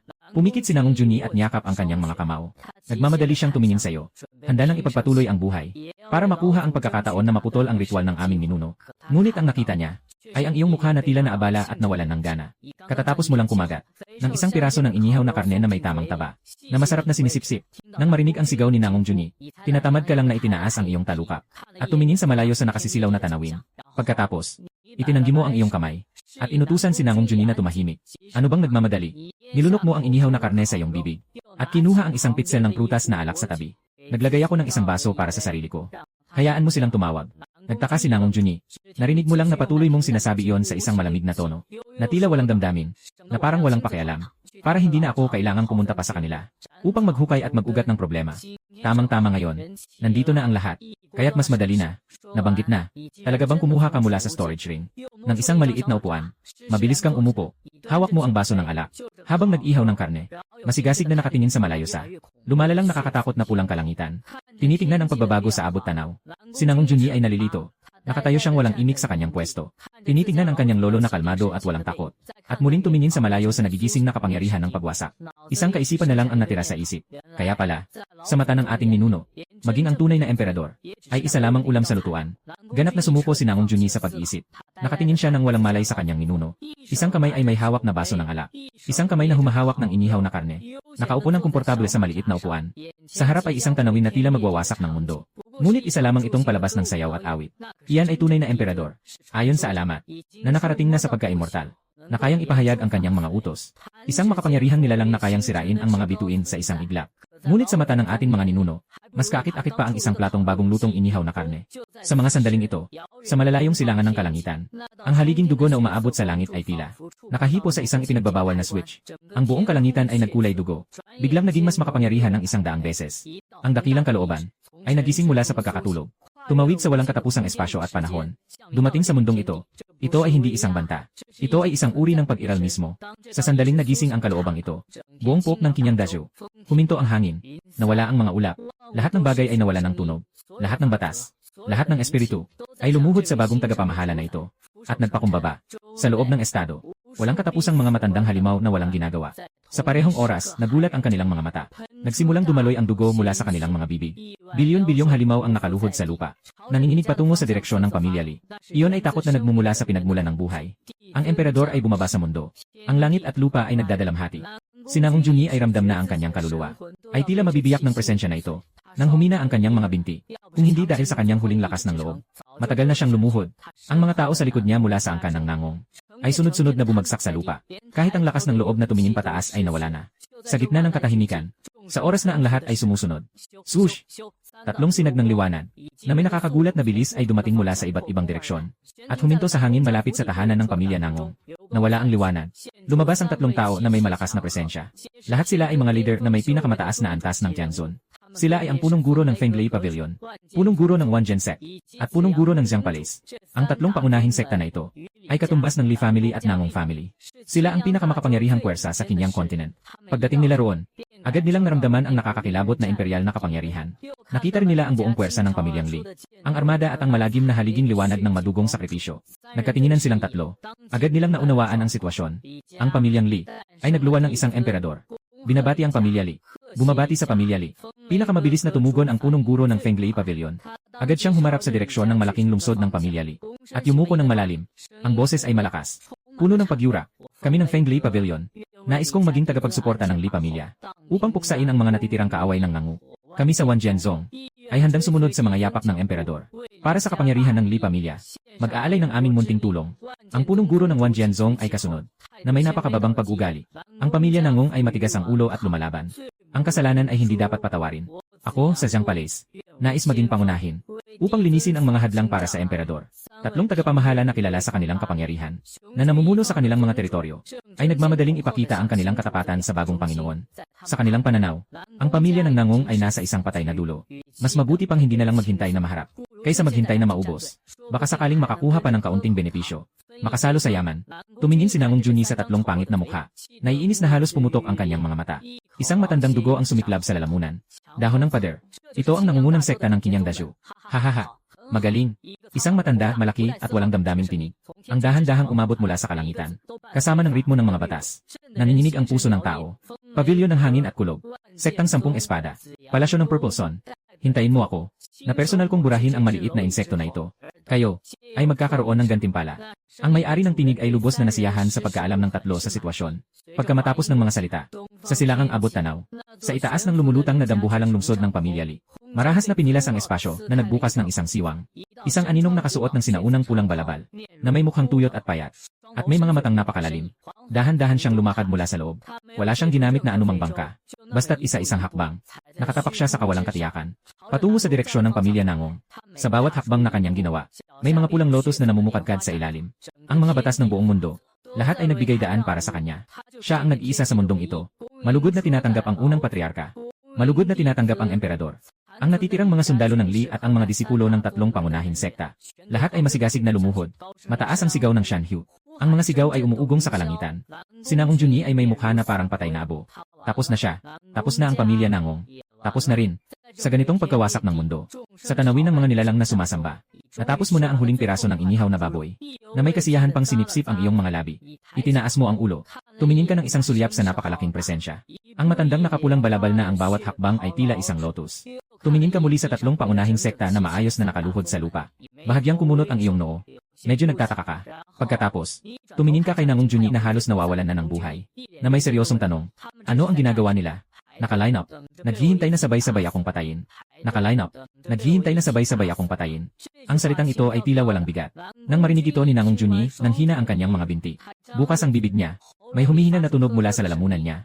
Hindi siya makasabi ng kahit isang salita. Umikot ang mga mata niya. Mas tulin at malinis siyang mawalan ng malay kaysa sa anak niyang babae na si Nangong Linger. Tiningnan mo siya nang nagtaka. Hindi mo maintindihan kung bakit napakahina ng tibay ng loob ng batang ito. Umiling ka. Wala nang magawa kundi tumayo na lang. Pinunasan ng alikabok sa katawan. Sa oras na ito, ang unang pinuno ng pamilya Li, si Li Kangxuan, ay nakatawid ng mahabang distansya at dumating sa itaas ng tahanan ng pamilya Nangong. Nasa mataas na posisyon siya. Tumingin mula sa itaas sa lahat ng nasa ibaba. Ang kanyang paningin ay unang lumipat sa paghihiwalay ng espasyo na tumatawid sa kalangitan. At pagkatapos ay bumagsak sa malaking bakas ng 5 daliri sa kapatagan. Isang mahina at malabong alon ang kumislap sa kanyang maulap na mga mata. Ngunit hindi siya nag-isip ng labis. Sa kanyang pananaw, ito ay walang iba kundi ang paggamit ng pamilya Nangong. Isang uri ng makapangyarihang ipinagbabawal na bagay.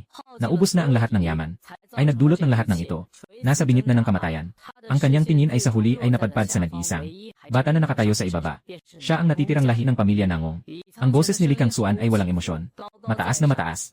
Kaya't nagawa ng pamilya Li ko na gumamit ng dugo upang gisingin ang aking katauhan. Maaari mong sabihin na namatay ka ng may dahilan. Sa daan. Nagpakamatay ka para dito. Maaari kong ipagkaloob sa iyo ang pamilya Nangong.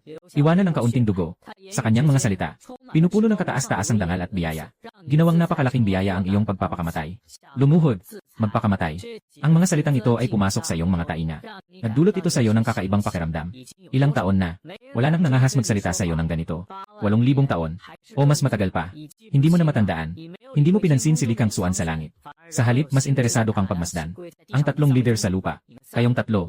Sabi mo nang walang pag-isip. Ang mga tao sa Wine Thunder Pavilion ay abala sa kasiyahan. Dahil sa nalalapit na gantimpala mula sa emperador. Bigla silang nagulat nang may tumawag sa kanila.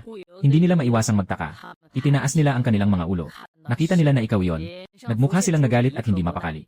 Kahit na malapit na ang kanilang katapusan, naglakas loob pa rin silang magsalita ng malakas. Sa harap ng emperador, paano ka makakapagsalita? Wala kang pakialam sa kanilang mga sigaw. Nagtataka ka lang at itinuro ang langit kay Li Kangxuan. Ano ang tawag niyo sa kanya kanina? Tumawa ang pinuno ng Wan Jianzong. Mga walang alam na hangal. Hindi mo man lang kilala ang emperador. Iyon ang tunay na pinakamataas na nilalang na namamahala sa mundo. Isang pag-isip lamang ay kayang magdulot ng pagkawasak ng kaluluwa. Kung may naiisip ka, tumango ka. At nagtanong ka. Kaya itong emperador, napakalakas ba niya? Yung ganong klase. Sinasabi sa akin ng iba. Isang sampa lang ang kayang pumatay sa akin sa ganitong estado. Nang lumabas ang tanong na ito, tahimik ang buong lugar. Nawala ang pang-aasar sa mukha ng tatlong pangunahing pinuno. Nawala rin ang matinding pananabik sa mga natitirang sundalo ng Li. Kahit ang nasa itaas ng langit. Si Li Kangxuan na may malamig na ekspresyon. Ang walang pagbabago niyang mukha. May mga kaunting butas. Itong batang ito.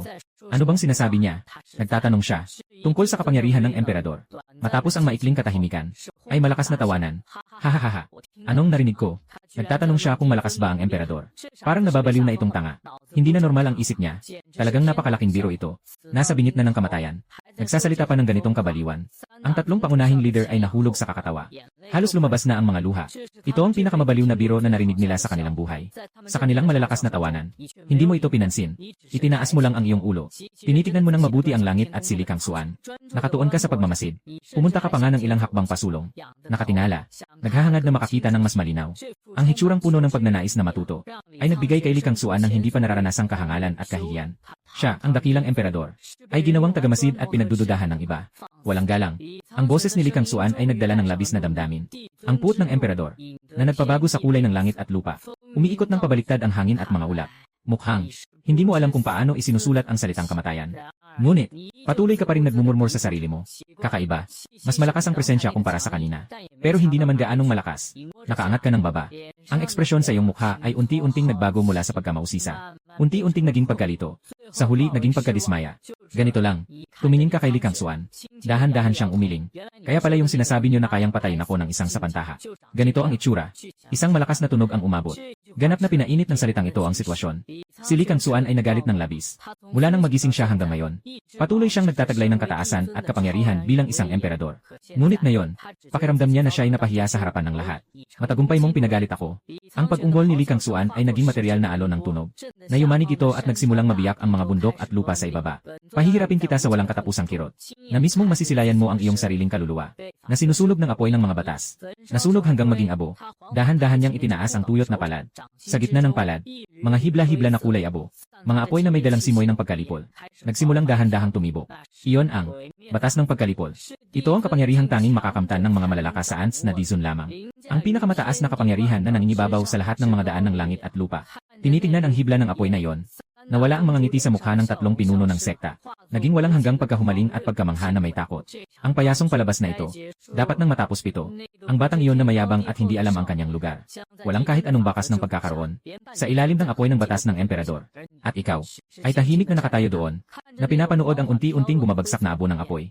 Sa iyong mukha, walang takot, walang bigat. Tanging ang pananabik na sa wakas magsisimula na ang eksperimento. Apoy ng batas ng pagkawasak. Isa itong maliit na abo kulay na baga na mukhang hindi kapansin-pansin. Humulog mula sa palad ni Li Kangxuan. Walang matinding init. Wala ring mabangis na enerhiya. Ngunit saan man ito dumaan, ang espasyo ay tahimik na naglalaho. Ang pag-ikot ng oras ay naging mabagal. Ito ay pagkawasak sa antas ng mga alituntunin. Ito ay isang makapangyarihang nilalang ng imperyo. Na naging batayan ng pamumuhay sa isang panahon. Ay natapos na. Ang punong guro ng Purple Sun Palace ay nagmumuni-muni. Ang kanyang mga mata ay puno ng pagnanasa para sa ganitong kapangyarihan. Namamatay sa ilalim ng mga alituntunin. Itong batang ito, may tuturing na swerte sa tatlong buhay. Ang pinuno ng Wine Thunder Pavilion ay humahaplos sa kanyang balbas. Nagsimula na siyang magplano kung paano hahatiin ang teritoryo ng pamilya Nangong mamaya. Matagal na nilang itinuturing na patay ka. Harapin ang apoy ng batas na kayang magpawi ng lahat. Ngunit ikaw ay hindi kumikilos. Hindi ka man lang nagtakip ng anumang depensa. Nakatayo ka lang ng tahimik. Hayaan mong ang kulay abong apoy ay dahan-dahang bumagsak sa iyong dibdib. Isang mahinang tunog nang humawak ang apoy sa iyong damit. Wala man lang kahit kaunting alon ang naidulot. At agad itong nawala. Buong proseso, tahimik na nakakapangilabot. Parang isang patak ng tubig na nahulog sa dagat. Tapos, wala nang sumunod. Sa pagitan ng langit at lupa, ang amoy ng katahimikan ay naglaho ng walang bakas. Tumingin ka sa iyong dibdib. Nandoon, buo ang tela. Huwag nang magsalita ng butas. Walang kahit kaunting kulubot. Ipinatong mo ang kamay mo. Doon sa lugar na yon, pinindot mo ng basta-basta. Sa itaas ng langit, ang mga ekspresyon sa mukha ng tatlong pangunahing pinuno. Nakatigil sa orihinal na lugar. Lahat ng mukha ng mga sundalo ng pamilya Li ay tila pareho ring walang emosyon. Si Li Kangxuan, na handang tanggapin ang pagsamba ng lahat, ay nagiging walang kibo. Anong nangyayari? Nasaan ang aking batas ng pagkawasak? Iyon ay kayang sunugin ang lahat ng bagay. Pati ang daan ay kayang burahin ng batas ng pagkawasak. Paano? Nawala. Impossible. May dala kang proteksyon mula sa batas ng pagtanggi. Biglang naisip ni Li Kangxuan ang isang posibilidad. Sumigaw siya ng malakas. May halong takot sa kanyang tinig na hindi niya kahit namamalayan. Tiyak na ganito iyon. Ang batang ito. Tiyak na may itinatagong isang kayamanan na mas mataas ang antas kaysa sa Locking Asilay Tower. Kayamanan. Tuminala ka at tingnan siya. Ang ekspresyon ng pag-asa sa kanyang mukha ay tuluyang nawala. At pinalitan ito ng isang damdaming mahirap ipaliwanag ng kalungkutan at pag-isa. Humihikbi ka ng dahan-dahan. Ang hiningang iyon ay hindi malakas. Ngunit malinaw na narinig ng bawat isa sa mga naroroon. Walang 8,000 taon na. Gamit ang isang tono na parang panaginip. Dahan-dahan mong sinabi. Akala ko palagi na mapanganib ang mundo sa labas. Akala ko, yung tinatawag na imperial na antas ay talagang nasa tuktok ng landas ng pagsasanay. Naisip ko pa nga, kung sakaling makatagpo ako, kailangan kong gumamit ng tatlong bahagi ng lakas para lang makapagligtas sa sarili. Ngunit sa totoo lang, sobra kong inasahan kayo pito. Ang boses mo'y napakakalma. Ngunit nang inig si Li Kangxuan at ang tatlong dakilang pinuno ng sekta, inasahan ng labis. Gumamit ng 30% ng lakas. Ano ba ang ibig sabihin nito? Ano ka ba talaga? Anong klaseng halimaw ka? Sa puso ni Li Kangxuan, sa unang pagkakataon, sumiklab ang emosyon na tinatawag na takot. Ang emosyon na ito ay hindi na niya naranasan sa loob ng 10,000 taon. Wala na siyang anumang pag-alinlangan. Ang pinagmulan ng kanyang kapangyarihan ay nag-apoy ng labis. Ano man ang iyong pagkatao. Ngayon, kailangan mong mamatay. Nagmumuni-muni siya habang nagbubuo ng mga senyales gamit ang kanyang mga kamay. Ang mga batas ng buong kalangitan ay nagtipon sa kanyang pagkilos, na naging isang malaking espada ng kulay abong bakal na bumabaybay sa langit at lupa. Patungo sa iyo, sa iyong ulo, ang espadang ito ay nagtipon ng lahat ng kapangyarihan niya bilang isang emperador. Ang espadang ito ay sapat na upang wasakin ang buong lungsod ng Nangong kasama ang mga bundok sa ibaba. Lahat ay nahati sa dalawa. Ngunit, sa harap ng espada na yumanig sa langit at lupa, dahan-dahan mo lang itinaas ang kanang kamay. Iniunat mo ang isang hintuturo. Napakahina. Ikaw ang nagdulot sa akin ng malalim na pagkadismaya. Tinutukan mo ang dambuhalang espada ng mga batas na bumagsak mula sa langit. Hinipo mo ito ng bahagya. Walang nakapangingilabot na malakas na dagundong. Walang alon mula sa pagbangga ng mga batas. Ang kulay abo na dambuhalang espada na kayang pumatay ng araw at buwan. Nang ito'y dumampi sa dulo ng iyong daliri, agad na nagkawatak-watak. Naging mga tuldok ng liwanag at kumalat sa buong kalangitan. Iyon ay hindi talaga ang buong lakas ng emperador. Napakahina. Si Li Kangxuan ay nanginginig ng malakas. Sumuka siya ng gintong dugo ng emperador. Ang katawan niya ay nanginginig ng matindi. Tumingin siya sa batang walang sugat. Malaki ang kanyang mga mata. Puno ng takot ang kanyang mga mata. Naiintindihan niya sa wakas ang kanyang kinakaharap, na hindi isang monghe. Ito ay isang hindi maunawaan, hindi matantya, hindi mapagtagumpayan na pag-iral. Hindi. Nais na niyang humingi ng tawad. Ang iyong mga daliri ay nasa malayong distansya na nakatutok sa kanyang noo. Isang napakamanipis na sinag ng liwanag ang lumalabas mula sa iyong mga daliri. Hindi ito mabilis o mabagal. Walang kahit anong usok. Si Li Kangxuan ay gustong umiwas. Ngunit napagtanto niyang ang kanyang katawan, kasama ang paligid, ay nakagapos ng isang di nakikitang puwersa. Hindi makagalaw. Kailangan niyang masaksihan ang sinag na iyon na pumasok sa kanyang noo. Yare, isang mahinang tunog. Ang katawan ni Li Kangxuan, mula sa gitna ng noo, ay nagkaroon ng munting bitak. Agad na, kumalat ang bitak sa buong katawan. Ang kanyang katawan na pinatigas sa loob ng 10,000 taon. Ang katawang emperador na inaangkin na immortal at di nawawasak. Direktang bumagsak at nagkawatak-watak.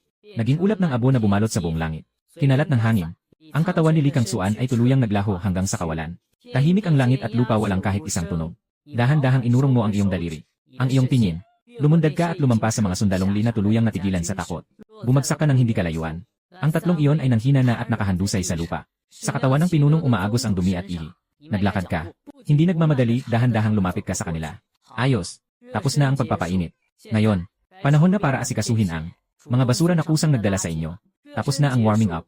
Basura sa pintuan. Kayo ang unang kumilos. Ang tatlong nakahandusay na leader ay nanginginig ng husto.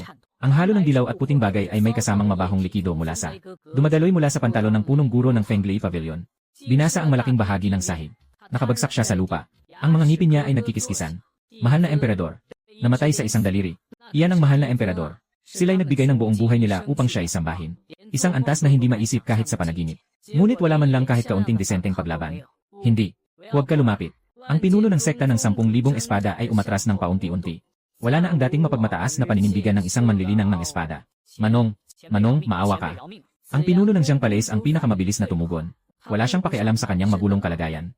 Kumakapit siya gamit ang kanyang mga kamay at paa. Sinasamba kanya ng walang tigil. Ako'y bulag sa katotohanan. Ako'y may matinding kapal ng mukha. Hinihiling ko sa nakatatanda na isaalang-alang ang hirap ng aking pagsasanay. Ituring mo akong walang halaga. Pawalan na ninyo. Kami lang ay mga utot. Kami mga napakabahang utot. Napakaluwag po ng loob ninyo. Parang kayang maglaman ng bangka ang tiyan nyo. Huwag po ninyong seryosohin kami, maliliit lang kaming mga tauhan. Ang tatlong makapangyarihan kanina ngayon ay umiiyak ng todo. Napaka-awkward. Huminto ka. Tumingin ka sa tatlong mukha na umiiyak. Anong ekspresyon ang nasa mukha nila? Itinaas ng tatlong leader ang kanilang mga ulo, na may pag-asa na nakatingin sa'yo. Gusto nang umalis. Bigla kang nagsalita. Hindi malakas ang tunog. Ngunit agad na pinahinto ang tibok ng puso ng tatlo. Katatapos lang niyong hatiin ang ari-arian ng pamilya Nangong. Napakalakas ng sigaw niyo. Ngayon, gusto na ninyong umalis. Ang sinabi mong ito, hindi ito isang tanong. Mas parang isang pahayag. Pahayag tungkol sa isang bagay na kanilang haharapin. Nalabis na brutal na katotohanan. Ang kulay ng dugo sa mukha ng tatlo ay tuluyang nawala. Ang kanilang mga mukha ay napakaputla. Wala nang daan pabalik. Anumang salita ay tila walang saysay. Unti-unting napuno ng maliliit na pulang ugat ang mga mata ng tatlo. Sasalang na kami sa kanya. Sumigaw ang pinuno ng Fenglei Pavilion na parang isang mabangis na hayop. Bigla siyang tumalon mula sa lupa. Sa alinmang panig, kamatayan. Hindi ako maniniwala na siya talaga ay walang talo. Takbo. Maghiwalay. Kung makakatakas ang isa, makakatakas siya. Ngunit ang pinuno ng Wan Zhenzong ay gumawa ng ibang desisyon. Siya ay naging isang sinag ng espada. Sa kapalit ng pagsunog ng kanyang sariling buhay. Patungo sa direksyong kabaligtaran ng iba, na mabilis na lumipad. Ang pinuno ng Jiang Palace ay may parehong iniisip. Ang liwanag ng purpura ay sumiklab sa katawan. Ang buong tao ay pumasok sa walang hanggan. Sinubukan niyang tumakas gamit ang lihim na sining ng espasyo ng sekta. Sa itaas ng kalangitan, ang mga sundalo ng Lina na tigilan ay nagkaroon din ng reaksyon. Bilisan. Bilisan ang paglipat. Umalis dito. Sa natitirang bangka ng digmaan, nagniningning ang mga nakakasilaw na liwanag. Nagsimula ang matinding pag-alon ng espasyo. Gagawin nila ang lahat ng makakaya upang makaligtas sa lugar na ito ng kadiliman. 10,000 ang nagmamadaling tumakas sa lahat ng direksyon. Ngunit, ikaw ay tahimik na nanonood sa eksenang ito. Ni hindi ka man nagpakahirap para habulin. Itinaas mo lang ang kamay. Tungo sa langit. Banayad na pagwagayway. Kilos na parang basta-basta lang. Sa susunod na sandali, Yizize, isang napakahinang ugong na halos hindi mapapansin. Sa gitna ng tahanan ng pamilya Nangong, sa loob ng 1,000 milya, ang hangganan ng langit at lupa, ay nagpakita ng isang layer ng semi-transparent na alon. Ang liwanag ng espada na nag-apoy ng esensya, na halos umabot sa sukdulan, ay tumama sa layer ng alon na yon, na may isang malakas na tunog na parang metal na nagbanggaan. Ang punong guro ng Wan Zhenzong ay tumama sa alon na yon. Ang liwanag ng espada ay unti-unting nagkabasag, dumudugo at bumagsak pabalik. Ang sining ng paglipat ng espasyo ng punong guro ng Jiang Palace ay kakasimula pa lamang, at siya ay sa pilitang itinulak mula sa kawalang hanggan. Dugo ay nagbubuhos mula sa kanyang 7 butas. Ang kanyang kaluluwa ay nakaranas ng matinding backlash. Sa itaas ng kalangitan, ang mga barkong pandigma ng pamilyang Li na malapit ng makumpleto ang paglukso sa espasyo. Ang mga pag-alon ng espasyo sa paligid ay pinatahimik ng isang makapangyarihang puwersa. Napatay ang lahat ng mga makina. Ang ningning ng lahat ng mga rune ay nanlabo. Ang buong kalawakan ay ganap na naselyuhan. Ganap nitong pinutol ang koneksyon sa labas. Ano ito? Nakatitig na tila na bigla ang pinuno ng bulwagang Feng Li sa hindi nakikitang hadlang.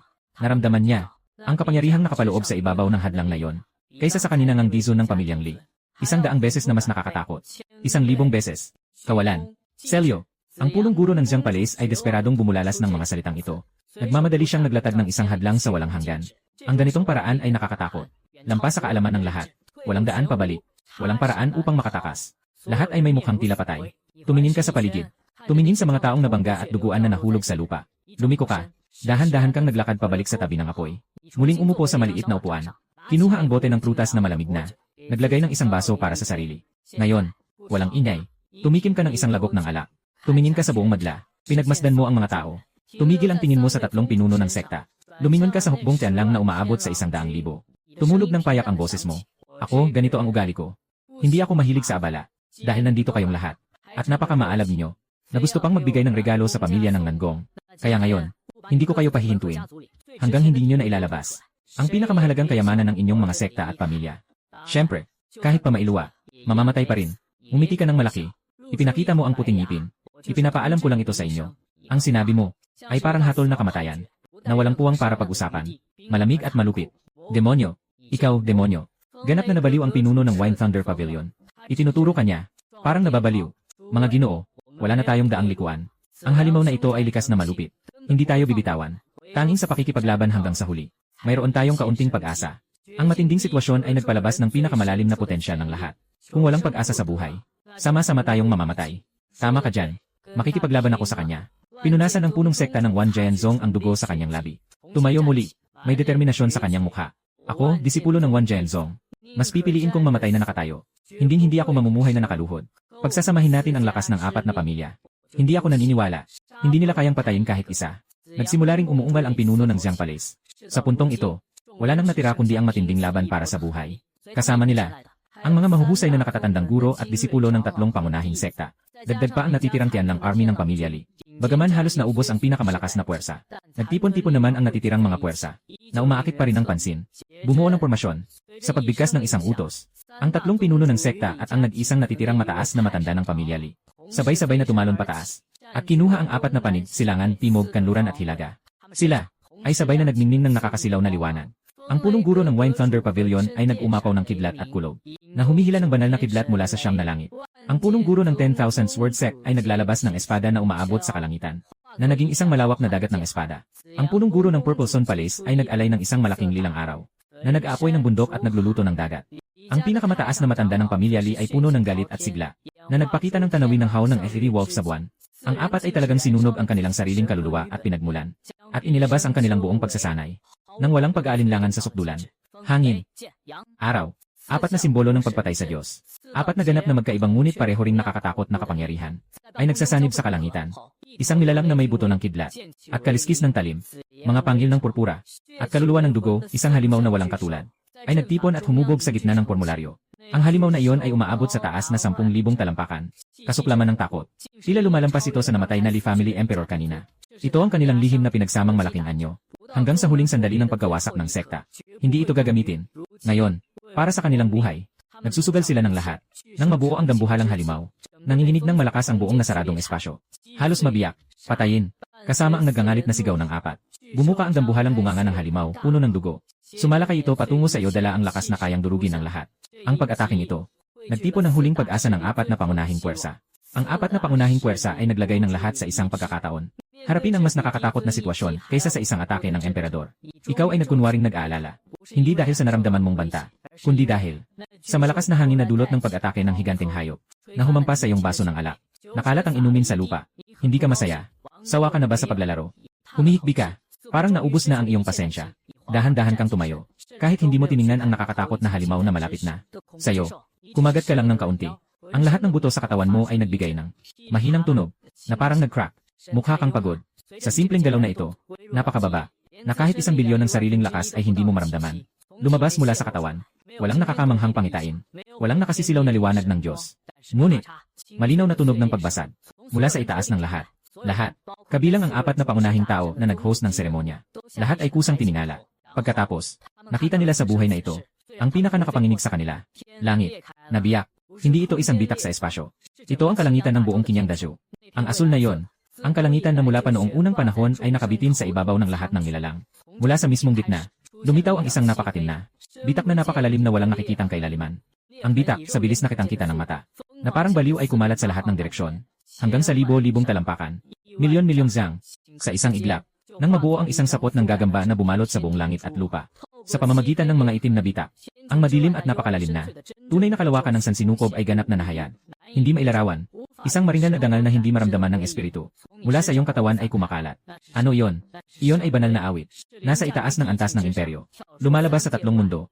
Hindi nasa 5 elemento. Kasama ng langit at lupa sa habang buhay. Kasama ng daan sa parehong taon. Tunay na kabanalan ng isang banal. Sa ilalim ng kapangyarihang ito, Siksing ay puno ng galit. Isang higanting halimaw na nilikha mula sa apoy ng 4 na makapangyarihang tao. Wala ng oras upang maglabas ng isang hikbi.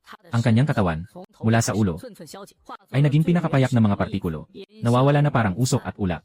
Ang tinatawag na 4 na elemento na pumatay sa Diyos. Sa harap ng banal na kapangyarihan na ito, ay isang biro lamang. Yare! Ang 4 na malalakas na tagapangasiwa ng laban, ay sabay-sabay na tinamaan, at nanghihina na nahulog mula sa hangin. Hindi pa sila bumabagsak. Ang di nakikitang banal na kapangyarihan ay biglang bumaba. Plok!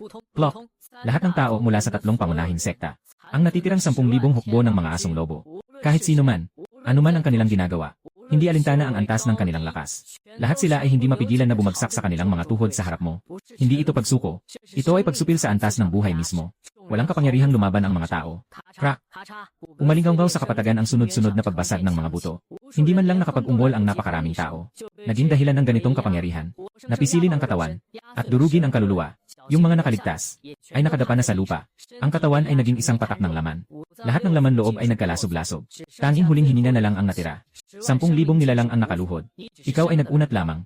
Hindi mo pa nga ginamit ang lakas mo. Ang langit, ay napunit. Ay napunit. Ikaw ay yumuko. Tingnan ang mga basura sa ilalim na hindi natawang anyo. Sa mga mata, walang awa. Nababagot lang. Napakahina. Niwala silang karapatang pagtuunan ng kahit konting seryoso mula sa akin. Umiling ka. Handa ka nang idiin ang paa. Durugin mo ang lahat ng ito, para makabalik ka agad at makatulog ulit. Ngunit, sa mga sandaling ito, ang nakahiga sa lupa na halos walang malay na si Elderly, ay ginamit ang kanyang huling lakas. Mula sa kanyang dibdib, ay kumuha ng isang piraso ng sinaunang jade na puno ng bitak. Ito ay isang piraso ng jade na mukhang walang kapansin-pansin, na may madilim na kulay, puno ng pinong mga bitak, halos mabasag ng tuluyan. Ngunit, nang ang pinakamatandang elder ng pamilya Li, gamit ang mga kamay na nabahiran ng dugo at putik, nang mahigpit niyang hinawakan ito, ang piraso ng nabasag na jade, ay naglabas ng mahinang, ngunit may napakabanal na liwanag. Ang matandang pinuno ay nakadapa sa lupa. Patuloy na umaagos ang dugo na may halong pira-pirasong laman loob. Ngunit may nakabaliw at kakaibang ngiti sa kanyang mukha. Napakalakas mo. Napakalakas mo. Hindi ka katulad ng karaniwang tao. Pero ano naman kung ganon? Sa lupain na ito, Pamilya Li, ang siyang langit, ang kanyang boses, ay matinis at mataas, na nagpapakita ng kabaliwan ng pagsasakripisyo ng lahat. Sa pangalan ng ika-36 na henerasyon ng pamilyang Li, ihandog ang aking banal na kaluluwa. Ihandog ang mga labi at hinanakit ng 100,000 mandirigma ng aking hukbo ng langit na lobo. Magalang na inaanyayahan, ang banal na ninuno ng kataas-taasang langit. Bumaba sa mundong ito. Puksa ang halimaw na ito. Siya ay umaungal.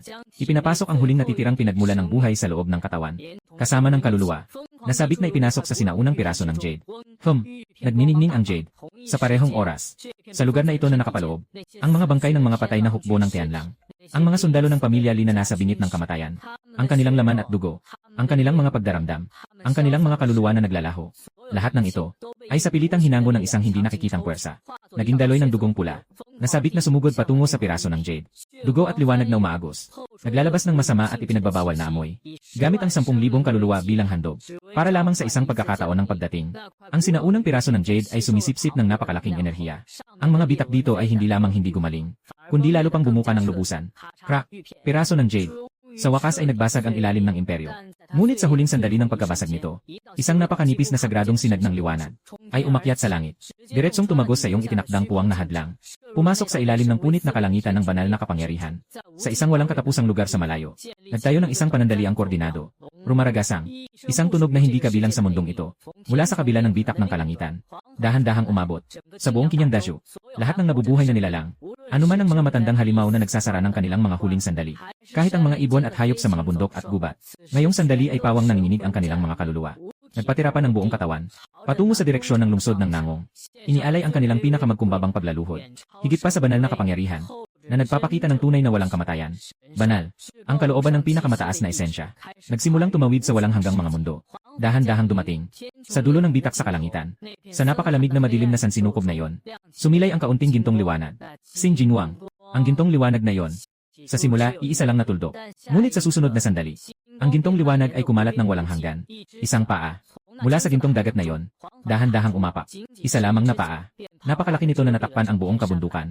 Sa ilalim nito, nakatapak sa mga bituin. Sa bukong-bukong, nakabalot ang mga kulog ng pagkawasak. Sa paglitaw ng paa na ito, ang mga batas ng buong Kinyang kontinent ay humihiyaw. Lahat ay umatras. Hindi kayang tiisin ang pagdating ng nilalang na ito. Malugod na tinatanggap ang banal na ninuno. Dumating ang banal na ninuno. Kayo'y mga insekto.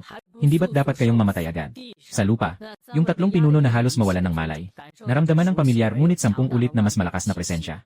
Agad na sumilay ang labis na kaligayahan sa kanilang mga mukha. Naiintindihan nila. Ito ang tunay na, pinakahuling baraha. Iyon ang maalamat na umakyat sa isang mas mataas na mundo. Na matagal nang naging unang banal na ninuno ng tunay na Diyos. Ngunit ang dumating ay isa lamang aninong ilusyon. May kaunting kapangyarihan.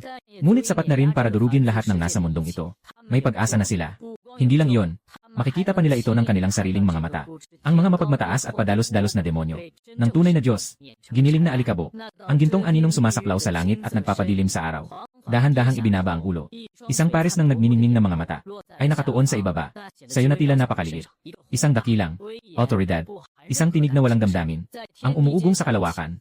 Mga insekto sa ilalim ng mundo. Nandyan ka, na nag-aalis ng aking dugo. Bumagsak ang tinig.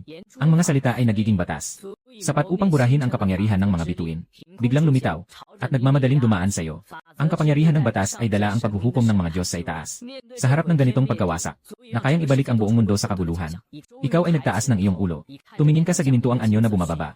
Tumingin sa mga mata na naglalaman ng pagsilang at pagkamatay ng mga bituin. Ang iyong mukha na walang pagbabago sa loob ng 10,000 taon ay puno ng pagkabagot at kalungkutan. Sa wakas, dahan-dahan, nawawala ng kaunti. Ang liwanag ay unti-unting sumiklab sa iyong mga mata. Siksing ay sa wakas nakatagpo ng isang kalaban na kayang makipaglaban. Hindi mo pinigilan ang puwersa ng batas na dumadampi sa iyo. Hinayaan mo itong bumagsak sa iyong katawan. Nagbigay ito ng isang banayad na simoy, na humihip sa laylayan ng iyong damit. Tumingin ka lang sa gintong anino. Hinawakan ng baba. At pagkatapos, sa ilalim ng makapangyarihang presensya, sa gitna ng mga nilalang na nakaluhod, murmur ka ng tahimik. Ito ay medyo kawili-wili na. Ang isang salitang magaan ay sumira sa makapangyarihang kalangitan. Ang ginintuang anyo na bumaba. Ang mga mata na mas nagniningning pa sa araw at buwan ay malinaw na huminto ng isang saglit. Inaasahan niya ang napakaraming reaksyon. Ang takot ng mga insekto sa ibaba. Desperation. Nakaluhod na humihingi ng awa. Maging ang pagsabog ng lahat sa matinding galit. Ngunit hindi niya inasahan ang reaksyon ng kalaban. Ay, kawili-wili. Ang mga nakabababang tao ay tila nagbigay ng opinyon sa mga nakatataas. Nakakatawa. At, isang hindi pa naganap na paglalapastangan. Walang hiya. Isang marangyang tinig ang muling umalingaw-ngaw. Sa pagkakataong ito, ang taglay nitong napakalakas na apoy. Ang mga bitak sa kalangitan ng buong Kinyang Dasyo ay nagsimulang magliyab ng gintong banal na apoy. Ako ang banal ng pamilya Li mula sa itaas. Mainit na humahawak sa paglikha. Ang mga salita ko ay sumusunod sa batas. Tumingin sa aking tunay na anyo. Ito ay isang biyayang hindi mo makakamit sa maraming buhay bilang isang nilalang sa ibaba. Ngayon ay ipapahayag ko ang hatol. Kukunin ko ang iyong kapalaran. Wawasakin ko ang iyong tunay na espiritu.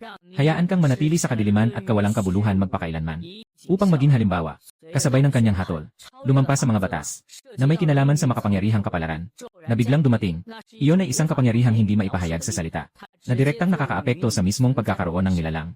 Kailangan kitang alisin mula sa linyang ito ng panahon, mula sa sanhi at bunga na ito, at burahin ang iyong pagkatao. Sa lupa, Yung tatlong pinuno ay nanginginig ng takot sa kamatayan at pinapawi ang tunay na espiritu. Ito ang dapat na paraan ng mga Diyos. Ito ang tunay na supremong paghuhukom. Inaasahan nila ang mapagmataas na kabataan na iyon sa ilalim ng parusa ng Diyos, kasama ang lahat ng alaala na may kaugnayan sa Kanya. Naging isa sa walang kabuluhang tanawin.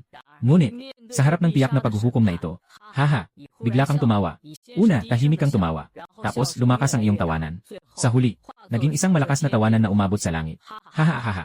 Sa iyong tawanan, walang galit, walang paghamak. Tanging kagalakan na para bang narinig ang pinakanakakatawang biro sa buong mundo. Inagaw ang aking kapalaran. Pinapawi ang tunay kong kaluluwa. At ikaw, patuloy kang ngumiti. Dahan-dahang inangat mo ang iyong ulo. Sa mga mata na may kaunting katamaran at pagka-bored. Biglang nagliyab ang dalawang liwanag na hindi pa nararanasan. Alam mo ba kung gaano karaming pag-iral at pagkapuksa ang nakita ng mga mata kong ito? Alam mo ba kung gaano karaming pag-iyak ng daan ang narinig ng mga tenga kong ito? 80,000 taon. Sinasalita ko ito sa aking sarili. Dahil sa sobrang lakas ko, natatakot akong sa isang iglap. Bumahing, mawawala na ang mundong ito. Sa bawat salitang sinasabi mo, umaakyat ang presensya mo. Nang kaunti. Noong una, kaunti lang ang lumalabas. Nagsisilbing pinipiga ang daang libong nilalang na nakaluhod. Pumutok ang banal na kapangyarihan na pumutok sa buong kalangitan. Nagsimula ng walang pag-aalinlangan na magpakawala ng kabaliwan. Isang di may paliwanag na presensya. Mula sa iyong katawan ay umakyat ng mataas. Mayroong dalawang agos. Sa iyong likuran, dahan-dahang umakyat ang dalawang bilog ng liwanag. Hindi iyon ang araw. Hindi rin iyon ang anyo ng batas. Iyon ay ang pagsasama ng daan. Ito ay ang pagpapakita ng bunga. Bawat bilog ng liwanag ay kumakatawan sa isang landas ng banal na tao na umabot sa sukdulan. Bawat bilog ng liwanag ay naglalaman ng sapat upang lumikha ng mundo. Ang walang kapantay na lakas na muling bumubuo sa mundo. Dobleng banal na antas. Kapag ang dalawang bilog na kumakatawan sa antas ng dobleng banal ay lumitaw sa likuran mo, ang buong mundo, lahat ng tunog, lahat ng liwanag, lahat ng bagay, nawala na lahat. Sapat na upang burahin ang mga bituin. Ang tinatawag na parusa ng Diyos na nag-aalis ng buhay. Parusa ng Diyos. Sa sandaling na hawakan ang liwanag ng Diyos. Kahit isang butil ng alikabok ay hindi umangat. At tahimik na naglaho, parang hindi kailanman naganap. Ang nag-isa sa pagitan ng langit at lupa ay ang dalawang bilog na dahan-dahang umiikot na Diyos na singsing.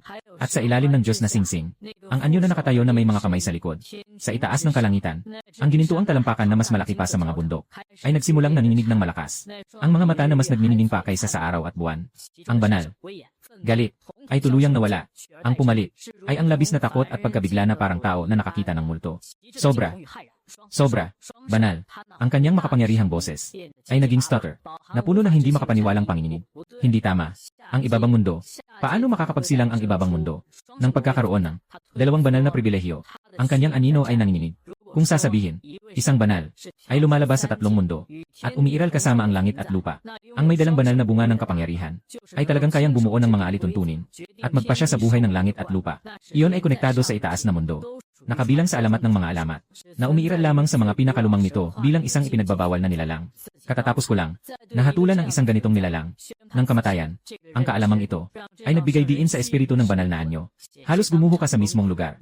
Huminto ka sa iyong mabangis na tawa. Muling naging kalmado ang mukha mo.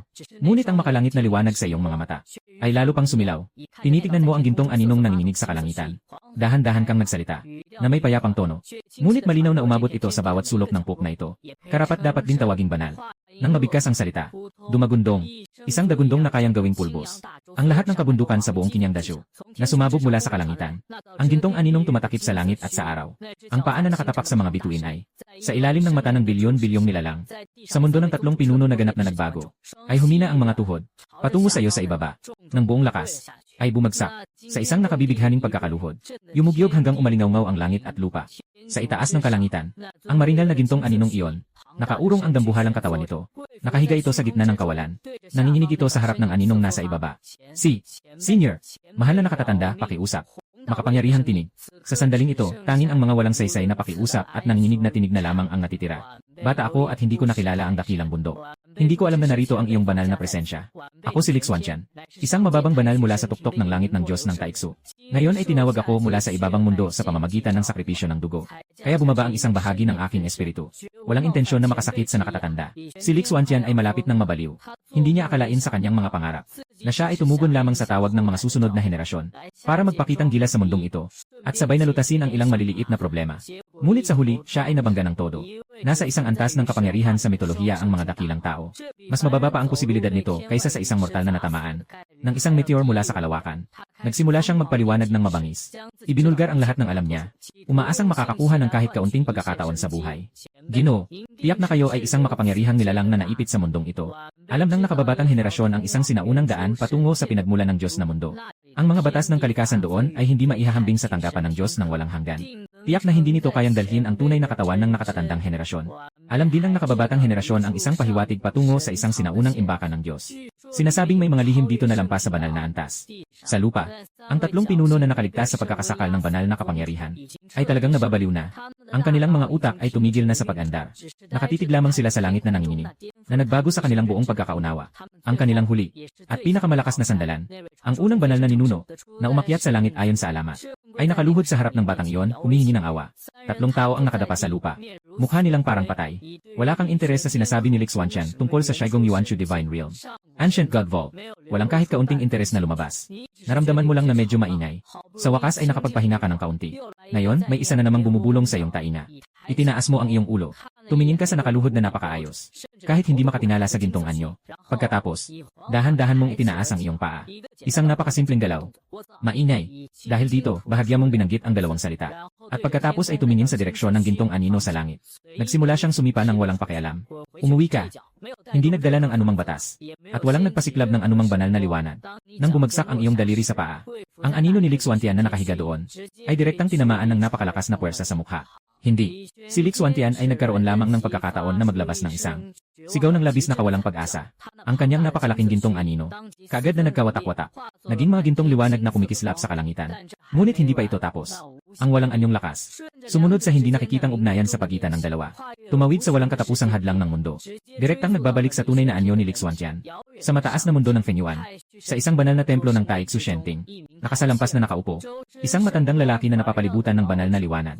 Biglang bumukas ang kanyang mga mata. Bumuga siya ng isang malaking lagok ng gintong banal na dugo. Agad nang humina ng husto ang kanyang hininga. Sa mukha niya, napuno ng hindi pa nararanasang pagkabigla at takot. Dalawang santo. Sa mababang mundo. Paano nangyari iyon? Hindi niya natapos ang sinabi.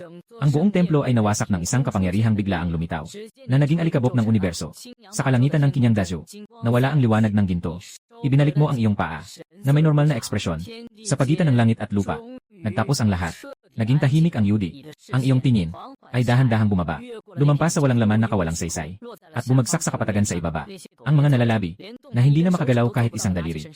Pangulo ng Fengli Pavilion, pinuno ng Wan Zhenzong, pinuno ng Chia Yanggong, at lahat ng natitirang sundalo ng Li na may huling hininga, at mga disipulo ng tatlong pangunahing sekta. Naramdaman nila ang malamig na tingin. Ang tingin na yon, walang anumang emosyon. Ngunit nagbigay sila ng malamig na pakiramdam mula sa bawat sulok ng kanilang kaluluwa, na mas matindi pa kaysa sa kanina nang harapin ang banal na kapangyarihan, na nagdulot ng isang malamig na panginginig. Ang lahat ay tila nahulog sa isang yelo. Nanginginig ang buong katawan. CJ, Ginoo, ang pinuno ng Purple Sun Palace ay nagbigay ng lahat ng kanyang lakas. Mula sa lalamunan, naglabas ng dalawang salita. Mga salitang nagmamakaawa. Hindi na kayang sabihin. Dahil tiyak na ang wakas. Tinitingnan mo sila. Walang anumang ekspresyon sa kanilang mukha. Panahon na para matapos ang palabas na ito. Nakatayo ka rito ng masyadong matagal. Medyo pagod na ako. Gusto kong bumalik at matulog uli. Pagkatapos, binuksan mo ang bibig. At hinarap ang lupang sakop ng libong li sa ilalim ng iyong mga paa. Banayad na. Binigkas mo ang isang salita. Lipulin. Ang salitang ito ay napagaan. Napagaan na kayang maipagpag ng hangin. Ngunit sa paglabas ng salitang ito, biglang luminaw ang buong mundo. Ang tatlong pinuno na kayang magpasiklab ng bagyo ay may ekspresyong puno ng kawalang pag-asa na nakapako. At ang kanilang mga katawan ay nagsimulang maging malinaw. At pagkatapos ay nawala. Ang 10,000 may natitirang hininga. Ng mga sundalo ng pamilyang Li at mga disipulo ng sekta, ni hindi na sila nakapaglabas ng kahit isang malagim na sigaw.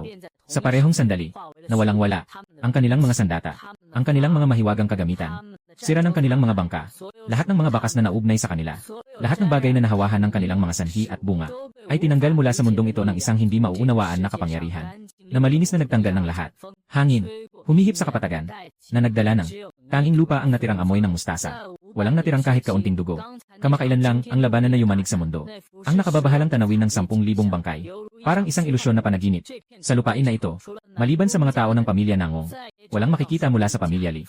Pabilyon ng hangin at kulog. Sekte ng 10,000 espada. Kahit sino sa Palasyong Jiang, kahit anong bagay. Burahin sa buong mapa. Lipulin ang buong angkan. Pagkatapos mong gawin ang lahat ng ito, Pumalakpak ka. Masaya si Siping sa kanyang paglilinis. Humarap ka. Pumunta ka sa taong kakagising lang mula sa pagkakakoma. Na nakatingin ng walang kaalam-alam sa lahat ng ito, si Nangong Juni. Nang magising si Nangong Juni, hindi pa malinaw ang kanyang isip. Ang huli niyang alaala ay nanatili sa pagdating ng makapangyarihang matandang may dugo. Tatlong pangunahing pinuno sa kanilang pagdapa ay nasa matinding kawalang pag-asa. Ngunit ngayon, ano ang nakita niya? Langit ay pumutok. Lupa ay malinis. Nawala ang armada ng pamilya Li. Nawawala na ang mga mukha ng tatlong pangunahing sekta. Pati na ang napakamakapangyarihang emperador ng Li na yon ay tuluyan ng naglaho sa buong malawak na kapatagan. Maliban sa sariling tahanan at mga kamag-anak na nawawalan ng ulira, ay wala nang natira, kundi ang sariling ninuno na dahan-dahang lumalapit. Matanda. Ninuno. Si Nangong Juni ay nahulog at tumayo. Ang boses ay nagiging magulo. Nangyari. Ano ang nangyari? Nasaan ang mga tao ng pamilya Li? Sobrang ingay. Tinanggal na lang niya ng basta-basta. Sinasabi mo yan na parang kalmado lang. Parang sinasabi mo kakapatay mo lang ng isang kolonya ng mga langgam. Tinanggal na. Tuluyang nag-crash ang utak ni Nangong Juni. Iyan ay ang pamilya Li. Isa yan sa tatlong nangungunang sekta. Siya ang paparating na dakilang emperador. Ganito na lang. Nawala na. Hindi pa siya nagkaroon ng pagkakataong magtanong pa. Gumising na rin ang kanyang anak na si Nangong Ling-er. Sinuportahan siya. Parehong nakatitig na may malalaking mata sa paligid. At sa oras na ito, sa labas, matagal nang nagbago ang lahat. Una, ang kapangyarihan ng pagdating ng emperador. Sunod, ang takot ng banal na awit na pumutol sa langit. Pagkatapos, ang pagsamba sa pagdating ng Diyos. Sa huli, lahat ay muling naging tahimik. Lahat ng natitirang puwersa sa kinyang na malaking lalawigan. Yung mga matandang halimaw na nanginginig sa kanilang sariling tahanan. Halos natatakot na ako sa mga pangyayaring ito na puno ng mga pagsubok at balakid. Nang magpadala sila ng mga espiya upang magmasid malapit sa lungsod ng Nangong. Ang mga balitang kanilang dinala ay nag-iwan sa lahat na naguguluhan. Pamilya Li, Pabilyon ng Hangin at Kidlat ay nawasak. 10,000 espada na sekta. Jiang Palace. Ang apat na ito ay nakatayo sa tuktok ng Kinyang Continent na may pamana ng mahigit sa 10,000 taon. Kasama ang kanilang ipinadalang 10,000 hukbo at ang emperador na bumaba sa mundo. Sa isang gabi lamang, ay biglang nawala. Isang bangkay ng lotus. Walang natirang piraso ng bato. Tanging ang pamilya Nangong ang may hawak. Nang balitang ito, agad itong kumalat sa buong malaking lalawigan. Naiintindihan ng lahat na nagbago na ang mundo. Kinyang Dazyo. Mula ngayon, isa na lamang ang boses. Iyon ay ang boses ng pamilyang Nangong. Ilang araw ang lumipas. Mga eksenang may tuturing na mahiwaga ay naganap sa iba't ibang lugar. Saan man, ang mga namumuno sa maraming sekta at pamilya. Dala ang pinakamahalaga nilang kayamanan. Sabay-sabay silang dumagsa patungong Nangong. Nakaluhod sila sa labas ng mansyon ng pamilyang Nangong. Para lamang humiling ng isang pagkakataon na makita ang pinuno ng pamilyang Nangong.